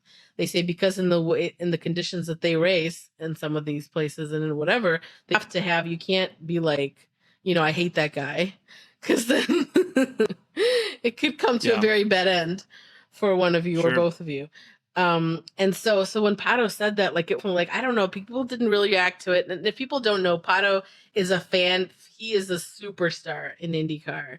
He drives for Aero McLaren, which is an IndyCar team. And he is a fan. Like, I've heard other drivers describe it as, it's like he's a Formula One driver at a race where like people are mobbing him, right? Which doesn't happen in Indy because it's not as big, it's not as popular. He's not as dominant as Max Verstappen, though. right? No, he's not. He's not. He's not very, very good. He's very, very good. But in IndyCar, it's like kind of like you're probably learning this already. It's kind of like no one's even dominant. Well, Well, actually, that's Alex not Palou is true. this This season, season. Alex Palou is, Yeah, he's destroying everybody. And it was a Yeah, so surprise because like nobody yeah. was talking about him at the beginning of the season. Yeah, well, he did. He won a team championship already previously. So he's definitely. I'm sure he's always part of the conversation, but no one knew it was going to be this much domination. Yeah. That's for sure. Right. And yeah, it's a very interesting season actually to tune into because even there's this guy dominating. Like technically, people aren't mathematically out of it yet, so it's not as hopeless as in Formula One. Right. And then that doesn't even happen. Like usually it's not. Usually it's quite close, and you could even have and even this season, even with Alex, dominating. Yeah, he's dominating, but it's not like he wins every race because it's not how it works in IndyCar. You just don't. You like the first 7 races, there were like 7 different winners. Not that unusual for that type of thing to happen. So it's a lot more interesting in that respect. But yeah, I put Pato for Max because now person wise they have nothing in common. I will just say that so no one gets confused. Pato's in many ways. Pato's like a bunch of F1 drivers all mushed together. He's got the Max driving style. He's a foodie like Yuki. He's very fun loving. He's a bit like a Danny Rick. Also, he's very personable, very funny, very outgoing. He thinks much like Rick, he thinks he's the best looking man in the Sure. yeah, so yeah, and he's young, he's very, very, very, very good. Obviously Max, that's a different level, and that's a different series, but anyway, so yeah, but again, so it's just for driving style. But Pato, yeah, a lot of people love him. So if you needed, you could definitely start out on Pato. He's got an adorable dog. His dog has so he has elements of Lewis. He is the best media of literally all of the drivers. He's definitely the best. He knows what he's doing. He's got a puppy too named Norby, who I think has their own Twitter too, possibly. Or Twitter. I mean, of course. What am I saying? Yeah. So Pato's someone you want to check out. I mean, I'm definitely I've become lukewarm on him because of this kind of attitude, because I don't like driver Max, as people know, who listeners. So yeah. All right. If you are a Lewis Hamilton fan, you might want to support Scott Dixon. Scott Dixon is arguably the GOAT of our. He's won 6 series championships. Wow. He's won 53 races, has had 130 podiums, 32 poles. All of these numbers are not as high as, but again, you have to remember in IndyCar, it's not as easy to dominate, not something that happens as much. He's a more mature driver like Lewis. Scott is 42. Drivers in general drive later, in IndyCar, you see the ages are higher. You have younger drivers too, but people can drive like people make a big deal out of Fernando driving in Formula 1. In IndyCar, it's not a big deal at all to be that age. There are some drivers that are older even. He's 42, so he's more mature like Lewis. He long game. He doesn't take these crazy risks, like the young guys like Pato do. He's currently 2nd in the championship, as of right now. Many, many points back because Alex is just killing it. But again, no one's technically out of it. He's involved in some charitable causes, a bit like Lewis. He's a proponent of getting more women in motorsport. And he was born in Australia, but his family is from New Zealand, and he has dual citizenship. And in New Zealand, he's received an honor that's like the equivalent of being nuts. So, wow, it's another similarity there. What is the honor? What is the honor called? I don't remember. I didn't All right. write it down. You have absolutely no follow through. I know. I wrote all of this other shit. Straight to jail. Yeah. Thank you for appreciating all my hard work. Okay. Moving on. I'm sure there are many of you who are Charlotte Leclerc out there. Shirley. If you're a Charles Leclerc fan, you may support Colton Herta, who we already talked a bit. Both known for their qualifying speed and their speed overall. They're considered very quick. Both have great hair, if you ask me, and both are into music. Colton was, or still might be, I'd have to check, drum punk band, which he did while being an IndyCar driver, and he might still be doing. So yeah, they're different kinds of music that they're into, obviously. I don't think Colton listens to a lot of Coldplay like Charles does. But they both have an appreciation for music, yeah. Both of them came into, the top level of their sport at a very young age with mass expectations on both of them. And both have underperformed those expectations for various reasons, I would say, because even though Colton has had some highs, of course, and he's considered to be a big talent, he's definitely having kind of a tougher year this year, I would say. And overall, I think not, he's not put it together yet. Very similar to Charles. He's brilliant in some respects. All have seen all the other moments, right? So. Yeah, but the expectations are just very high for him, right? And also, I think correct me if I'm wrong, he's one of the highest paid drivers in IndyCar, but is not sort of delivering that. That's right. That's right. That equivalent of a driver who is getting paid that much money. Exactly. Yeah. Exactly. Yeah. So yeah, but he's he's an Andretti boy from that's why Andretti is, if they Formula One, he's going to be one of the drivers. No one knows what it will be, but this day are saying that Colton would be one of the drivers, even though he's not, but he's an Andretti driver, and he's been their driver probably since, karting and, because they do sponsor young drivers and stuff too. So, so that's my pick for Charles Leclerc. Again, personality wise, I wouldn't say they're the same, but there are some, they're both laid back, I would say. And Colton's from California. He's very California. He's very he's so chill. I don't see him. He's not the type of driver to ever raise his voice or get mad. He's just very chill. But very talented. But yeah, hasn't put it all together yet. Like Charles. Okay, if you are an Oscar Piastri fan, I know he hasn't been here long, but I'm sure there's a lot of Oscar fans already because he's so good. Seems like a nice young man. I am recommending for you for now. We'll see what happens if Formula One will change him. I am recommending for you, if you like Oscar, Kyle Kirkwood. Kyle is in his second year of IndyCar right now, so he's not a rookie like Oscar, but arguably Oscar should have already been there. Technically, it's he's in his second year, even though he's not. So he's not a rookie, but they both seem very down to earth. Both have had various junior careers where they had no choice but to excel because neither of them come here. And both seem very mature for their age to me. Oscar's 22, Kyle is 24. They seem very mature, very, very grounded, very and yeah, just normal guys.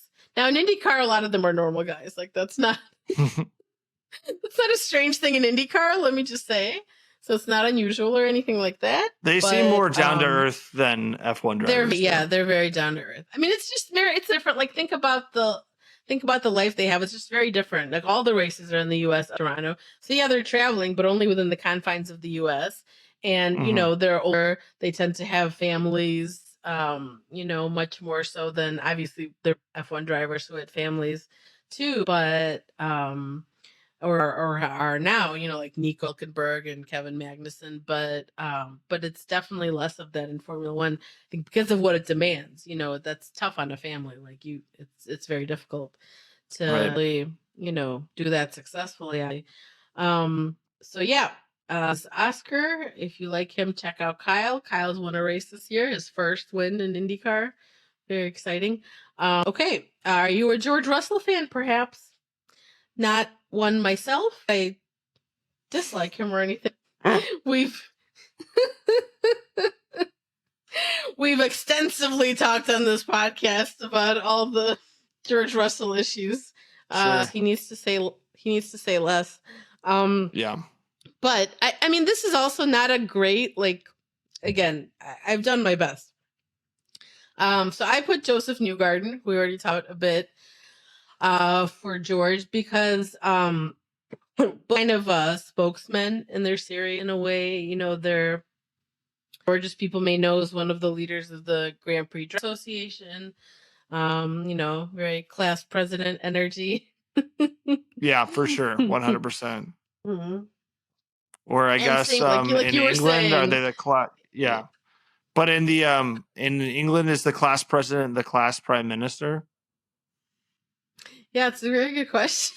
I don't know. When you're right, like when you're in college or university, is it the class prime minister that you're voting for I as have opposed to that class even. president? I don't know if that's I even a don't thing know. they do. You know what I Is mean? I have student no government idea. a British thing? I don't know. These are the I things have that no keep me clue. up at night. I know, right? Right. We'll have to look it up. So yeah, Joseph is also, even though there's no GPDA organization in the US, Joseph is just definitely seen as being like one of the spokesmen of IndyCar. Like he's very, you know, he's very popular also, a lot of fans. He's always willing to do anything for the series, cheerleader of the series. I mean, all the drivers are to some extent, but Joseph is like other level. And George is very much Yeah. like that with Formula One, if you think about it. Um, Both talk a lot about like their excellence, their desire to win, how they train so hard. They do, you know, like they have kind of a similar tone in that way. Um, and it's almost like Joseph is who George wants to be in the future. I feel like not there yet. Yeah. Right. The both are very polished, you know, very, you know, people say, you know, PR 63 because even though I think that's maybe that moniker is starting to be wrong these days, but they're very polished. They present a very polished, you know, they they're like both say like the right thing. they're both like the brand's like biggest dream when it comes to like an athlete you Exactly. want to work with. Yes. They're very Yes. with the exception of like George in the car sort of like complaining about switching places with Lewis. He's very like, you know, he's very good when it comes to like his media training and how he conducts interviews and handles Yeah. himself and is Oh, like he's calculated so and diplomatic smart. about what he says. Yeah, Yeah. exactly. Yeah. He's also very Yeah. smart. Um, so yeah, and I think ultimately, you know, George is probably like a good guy, and Joseph, like we already talked about, also seems like a very good guy. There, you know, I think overall they're probably both like good people, and so I mean, not that these aren't, but Yeah. and you know, very earnest, very earnest. So yeah, so if you, I recommend Joseph. I mean, I recommend Joseph anyway. Seems like a very nice guy. And I mean, he's won the championship before, and of course, if you don't know, he won the Indy 500 this past season. So that was a big deal for him because he like in IndyCar, the championship is a thing, but the Indy 500 is like people like want to win that more even. So if you've won the championship but you've not won the Indy 500, it's like you know, you've not anything, basically, like you have to win the Indy 500. And yeah, so Joseph has finally crossed his list. He was very excited. Yeah, I guess It it's was like adorable. similar to golf and like winning the Masters, like not winning the PGA Championship, but That's not winning the right. Masters. That's right. Yeah. That's right. That's right. Similar. Yeah. Although even like I would say it's blown up even more that, you know, because like, yeah, and that's something that you guys can listen to in the episode that I'll link to when I talk to the author guy who wrote, because it's sort of almost like a problem in IndyCar because it's like you have to, like, the championship value, like that's, you know, like, and it does, of course, but the fact that people value the Indy 500 over the championship is kind of not great for various reasons. Anyway, moving right on, I'm sure many Carlos Sainz fans out there. Who's a Carlos Sainz fan? I mean, I don't know. Uh, so this is kind of a funny one because I'm going to recommend for you a former I think there are a lot of Carlos driver. Sainz fans. Yeah, no, there's a ton. No, he's hugely popular. Yeah. Yeah. Especially with all the thirst traps he's he's been posting recently. Exactly. Yeah. I mean, you know what? I gotta say, no, I have to say this. Carlos Sainz can pull the thirst traps he wants. Luke's thirst traps are on another level. I think we can all agree. Like Sure. that it's like a magazine shoot. It's like a whatever. I mean, yeah, when he does them, it's like less fancy, but like it's like when Lewis like Carlos's Hamilton's are like Carlos's are typically like, like a Ferrari like team photographer is like watching them training, or like or yeah, Carlos is like taking a selfie.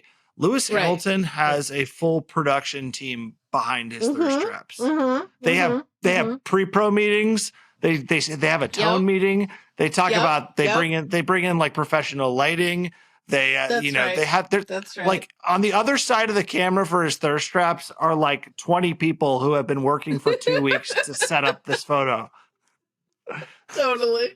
Totally. And that's why But they're works even of the art. ones I know, but even the ones who aren't that, even the ones that where it's just him doing the selfie, like you have to admit, like Lewis, there's just something to like Carlos is. I get it. Like he looks very hot too. Okay, he's been working out. He's all drenched. Ooh, but like Lewis, like there's always a little something extra. Like Lewis Yeah. knows the poses, the angle. Carlos's are all very one note for me. Is what I'm saying. I guess I think a Lewis. lot of it has to do with the fact that even though Lewis has been in the spotlight for such a long time and is probably still by far the most famous driver in the world in Formula Oh One, yeah, he yeah. has been able to continue to hold on to this air of mystery about him. Yes. That Yes. is very, very intriguing to men and Totally. women. Yeah. Yeah. Absolutely. People of all genders. I think Yes. everyone Yes. is. Yes. I All mean, like genders. the most recent one where it's like he's pulling the shorts up a little bit. I mean, we know what Yeah. you're doing, Lewis. We know what you're doing. Hundo P. Like that wasn't just like a let me put my hand. I mean, It's like, my it, guy, you're a 7-time world champion. You have 33 million Instagram followers. Do you not have enough attention yet? You like no, have but to do this. that's why I love. Like I relate. Like Lewis is a social media whore, actual whore with the third straps, and I respect it so much. Like other people think that that's like a bad quality. Like you said, oh, he's in it, he's just trying. He wants it. And I'm like, listen, he has no shame about it. He is, I'm like, I respect it. He wants that I dopamine feel. hit. Oh yeah, Yeah. he's. I mean, Tasha and I talked about it just last week. Like he sees way too much stuff on social media. Like Yeah. for it to not like he sees things that I mean, like people get excited when he like will post something, whatever. Like he sees a lot of stuff that people are saying about him. Yeah. So he's like name searching and yeah. So yeah, so Totally. if you're a fan, whether it's his thirst traps or not, I am recommending Marcus Ericsson, who of course some people will remember from Formula One, where he had not a very long career, but and not a terribly successful one. But he was in Formula One. He is Swedish, so we're polar opposite to the dark-haired Spaniard in a way. So this is not about looks, obviously. Yeah. But both of them are at top teams, and there's obviously Carlos at Ferrari. This is a Chip Ganassi, which is one of the top.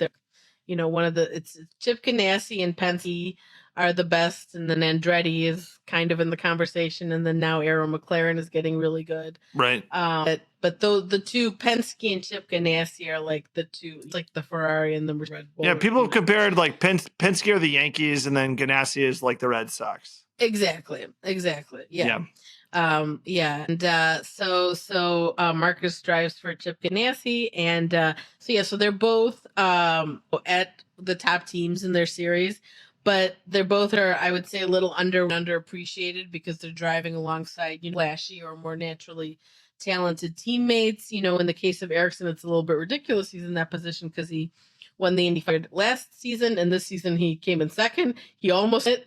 It was this very dramatic finish where he could have won it potentially. So he almost won him back to back.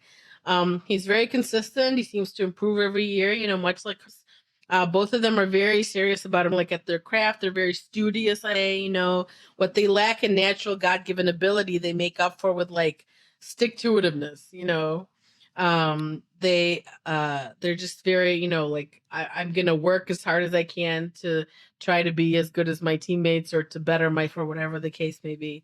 So yeah, some would say they both have great hair.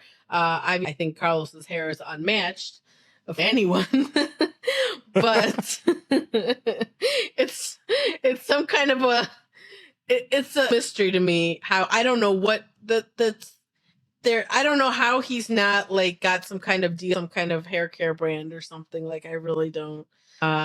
He could make so much money. I mean, obviously he's got plenty, but like you could always have more. Yeah. So yeah, Carlos Sainz, check out if you're a fan of Marcus Ericsson. Again, personality wise, I wouldn't say exact, but there's similarities. All right. Well, now since he's back in Formula One, I felt I had to do it. Daniel Ricciardo fans, stand up and then sit back down because I don't really want to talk to you. Oh my God. You hate Daniel Ricciardo. I don't understand that. I don't hate anybody, first of all, not even Max. I don't hate anyone, but I'm just not enthused about this deck, I guess. I mean, I get that fans of his are very excited. I'm very happy for all of you. I'm very happy for a Danny fan. This is a great day in your life, a great moment that hopefully might soon be shattered by, him having to drive that crap box. So I'm sure you're all aware, but anyway. We're talking about the tractor that is AlphaTauri. Exactly. That's what AT stands for. It stands for a tractor. Exactly. I mean, Danny's known as the late breakers. Well, there ain't no brakes on there, so I don't know what he's gonna use. So I don't know. Maybe a stick. He'll just put a stick out of the car and like drag to try to sort of brake a little bit. Maybe that could work. Yeah. I mean, you got to stop somehow. So yeah, if you're a Danny Rick fan, I recommend for you an IndyCar, McLaughlin. So Danny's an Aussie. Scotty Mac, as people call him for short, or Scotty, is a New Zealander. So it's close enough. Very similar vibes. Yeah. Very similar vibes.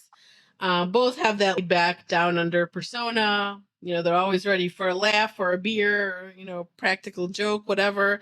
Both embrace America with all their heart. Scotty, is now, I mean, he's of course living here, an IndyCar driver. He's married to an American woman.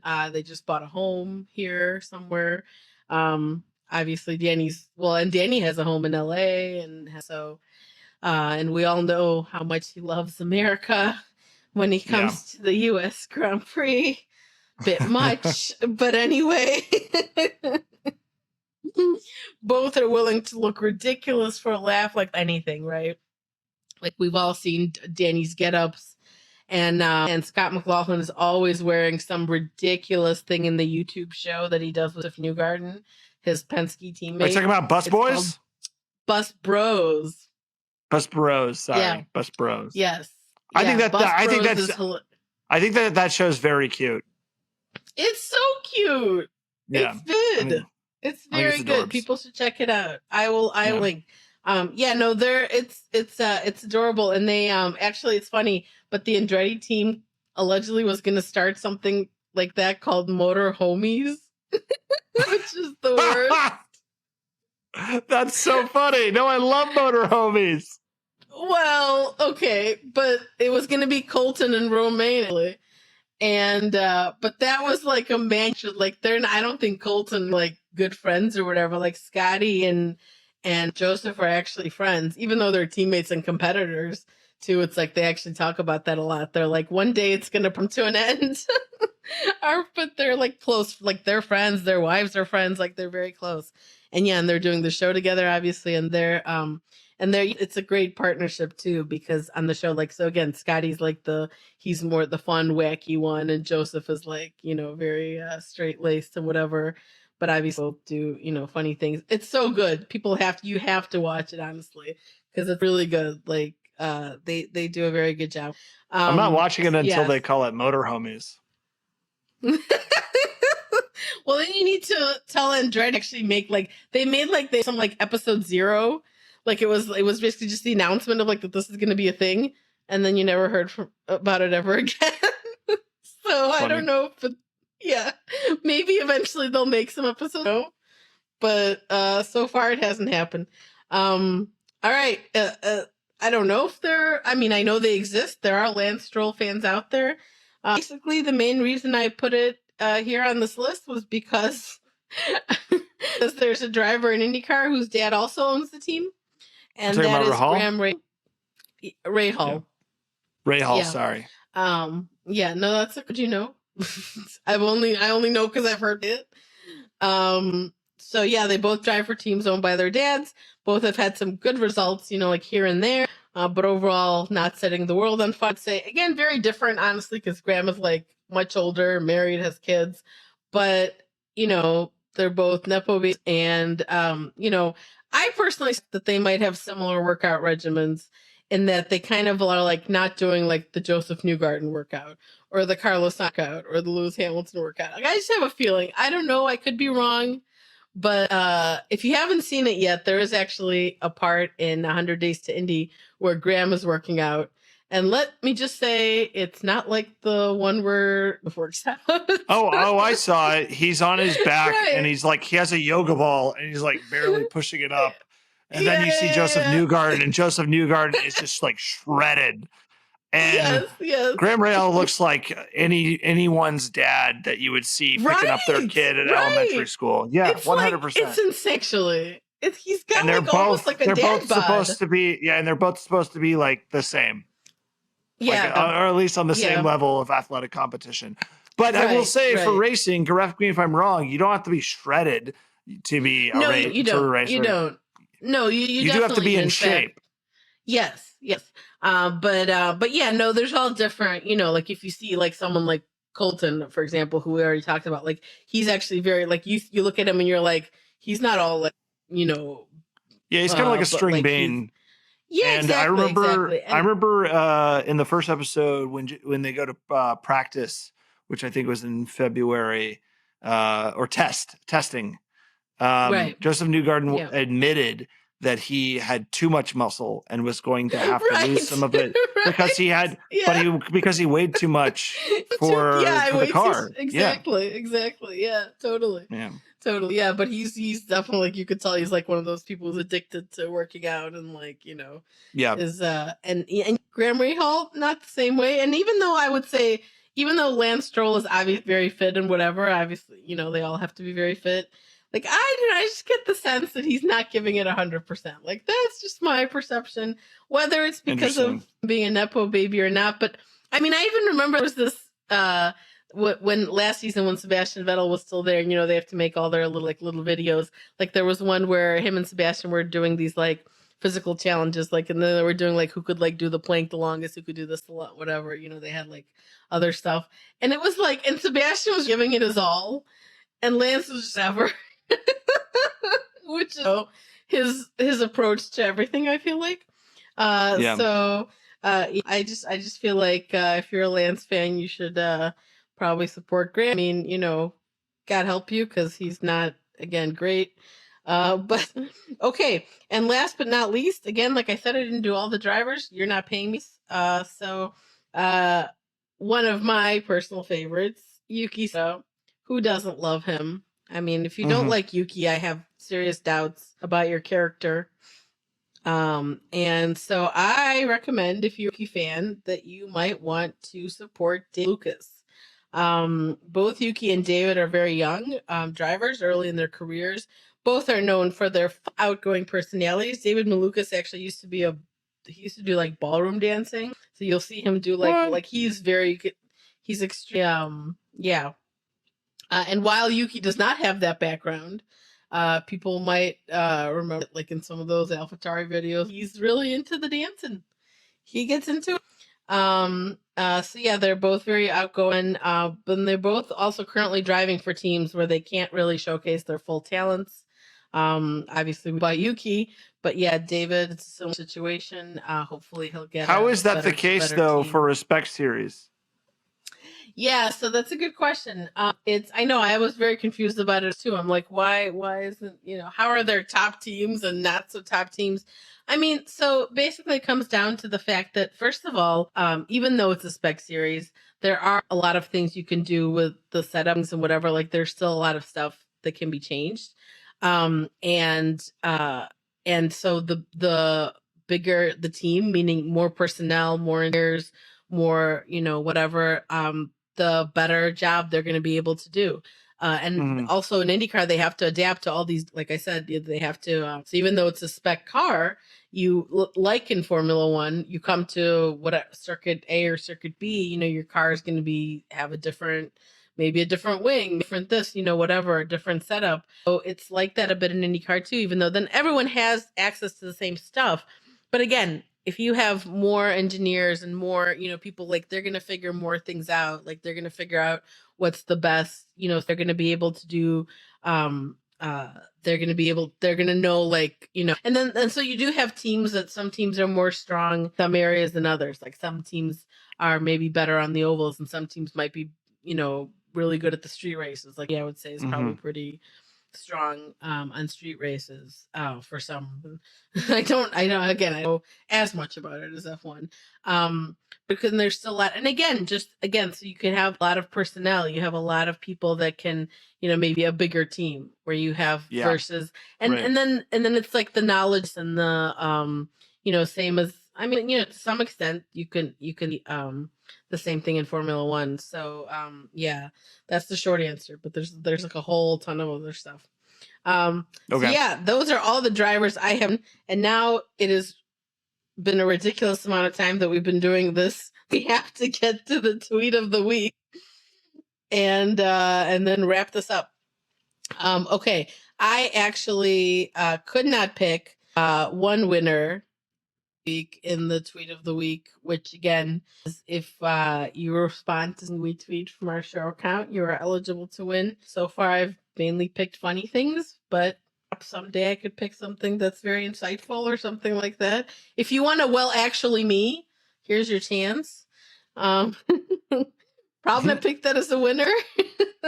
I'll be honest, but so one of ours is Reese Stanford. I don't know if that's his actual name, but anyhow, I posted this thing how they're now talking about how they might show on the broadcast the driver's heart rate. That's like a thing that's being talked about, which is this whole other topic and is, I think, bizarre and weird, and I don't want it personally. But I posted that on Twitter, like, what do people think? Do you? And Reese said, basically that he wasn't keen. He said, I don't need to know and fit I am in comparison to those guys. I think a lot of us can relate. Yeah. Because we don't need to be shown that. We already not as fit as them, but like, Well, this we is don't like need any. there was when the last time the Olympics were around, there was a tweet, and I forget which comedian said it, but they were like, in all Olympic competitions, there should be a normal non-athlete competing, Oh just yeah. so we have Yeah, a yeah, yeah. comparison. I Totally. want that for Totally. racing too. I want somebody who's just a normal person in a race car, so we can just see so we have an understanding of just how hard it is. Okay, but I don't Watch know what someone you out of have the to put them crowd. in. I don't know what you put them in though. But a normal person can't drive a Formula One car. Just wouldn't be able to just do it. Like maybe they Yeah, could. I guess they go like really slow. I guess they could go they would really go very slow. slow. Maybe they would Yeah. have to go very slow because they can't go like they're. I mean, even So we talked earlier about Award in IndyCar. So he has a lot. Some of the IndyCar drivers are kind of involved with testing in Formula One, or they've done, and it's mainly McLaren, right? Because Hmm. they so Alex Palou, even though he doesn't drive for Aaron, he's done some practice ones for McLaren and Formula One, and then Pato has tested. I mean, Colton has tested. So Pato, like when he drove the McLaren for whatever, I think it was 2 years, I want to say maybe or something. He drove. Of Hmm. course, they made the videos and they showed like his whole experience. He was like, I mean, and cars are no joke to drive either. Like he was like, he talked about, he's like, I couldn't hold my head up after a certain point. Like, it was like, Yeah. you know, like I can't keep going. Can't see if your head is like this. So Right. that's not safe. So yeah. And then our second tweet of the week winner, because I really just could not choose. There's so many good ones actually this week. You guys did a very good job. I had trouble even picking these two. So our second one from Mike Binkley, who responded to the really funny news that I saw. I think I first on Reddit, but I think it's been other places. A lot of people know Max is a huge sim racing, and he sim races constantly, tons and tons and tons. And recently he was disqualified for retaliatory behavior. I saw that. Yeah. So Michael said, Red Bull's correlation between SAC remains unmatched. Love it. I think that's pretty good. Yeah. Gave me a chuckle. Yeah. So, Matt, they say simulators aren't like real life. It seems very, very like, so, good job, guys. And, yeah, we got to wrap this up because it's been forever. James, thank you so much for coming back. Thank you for having me. Fun. I'm so sorry always. I wasn't as responsive. This last hour, your audio and video has been jumping around. And I know. It's been I noticed that too. And I don't know if mine has as well. I don't know if mine has as well. So. But I haven't like jumped in as much because I like wasn't sure whether it, like I could. It's you know what I mean? No worries. Thank you for having me. Though. Technical I always love talking to you. What can you say? Oh, I love talking to you too. Yeah. So thanks for having me. Yeah, always a pleasure. Yeah. And so don't forget, guys, if any questions, comments, or suggestions, you can send us an email. We are at I do that every single week. It's Racing Incident Pod, pod@gmail.com, because I always am thinking of social media handles, but it's Racing Incident Pod gmail.com if you want to send us an email. And I did say that I would say what my TikTok, but I can't even remember what it is. Isn't it like my name and like I think 44 because someone's squatting I think that's on what my name? Yeah. Are they squatting on Racing Incident? No, my name. Oh, your name. It's so obnoxious. Yeah, I haven't made a Racing Incident one. Yeah, you're at Anna Tarkov 44. There we go. I'll put a link for you guys anyway. And I always do. If you see on top, we always have the links for whoever's on the show, which of course is me, but often Tasha, of course, and whoever is on the show. You guys find all their social media handles in the show notes. And TikTok one's been there. So check that out if you want. I make pedantic videos. So that should be your new handle. It should be pedantic and Anna. I know. I should change it. Yeah. I might as well, since I sent them like that email or whatever with like me holding up my like driver's license, like proof of life, trying to get them to give me but I never heard back. So it could be a few years. Yeah. Yeah, sucks. Really sucks. Anyway, okay. That is it from us this week then. We will talk to you guys next week. Well, not James, but he'll be here in spirit. Thank you. I appreciate it. Bye. Bye.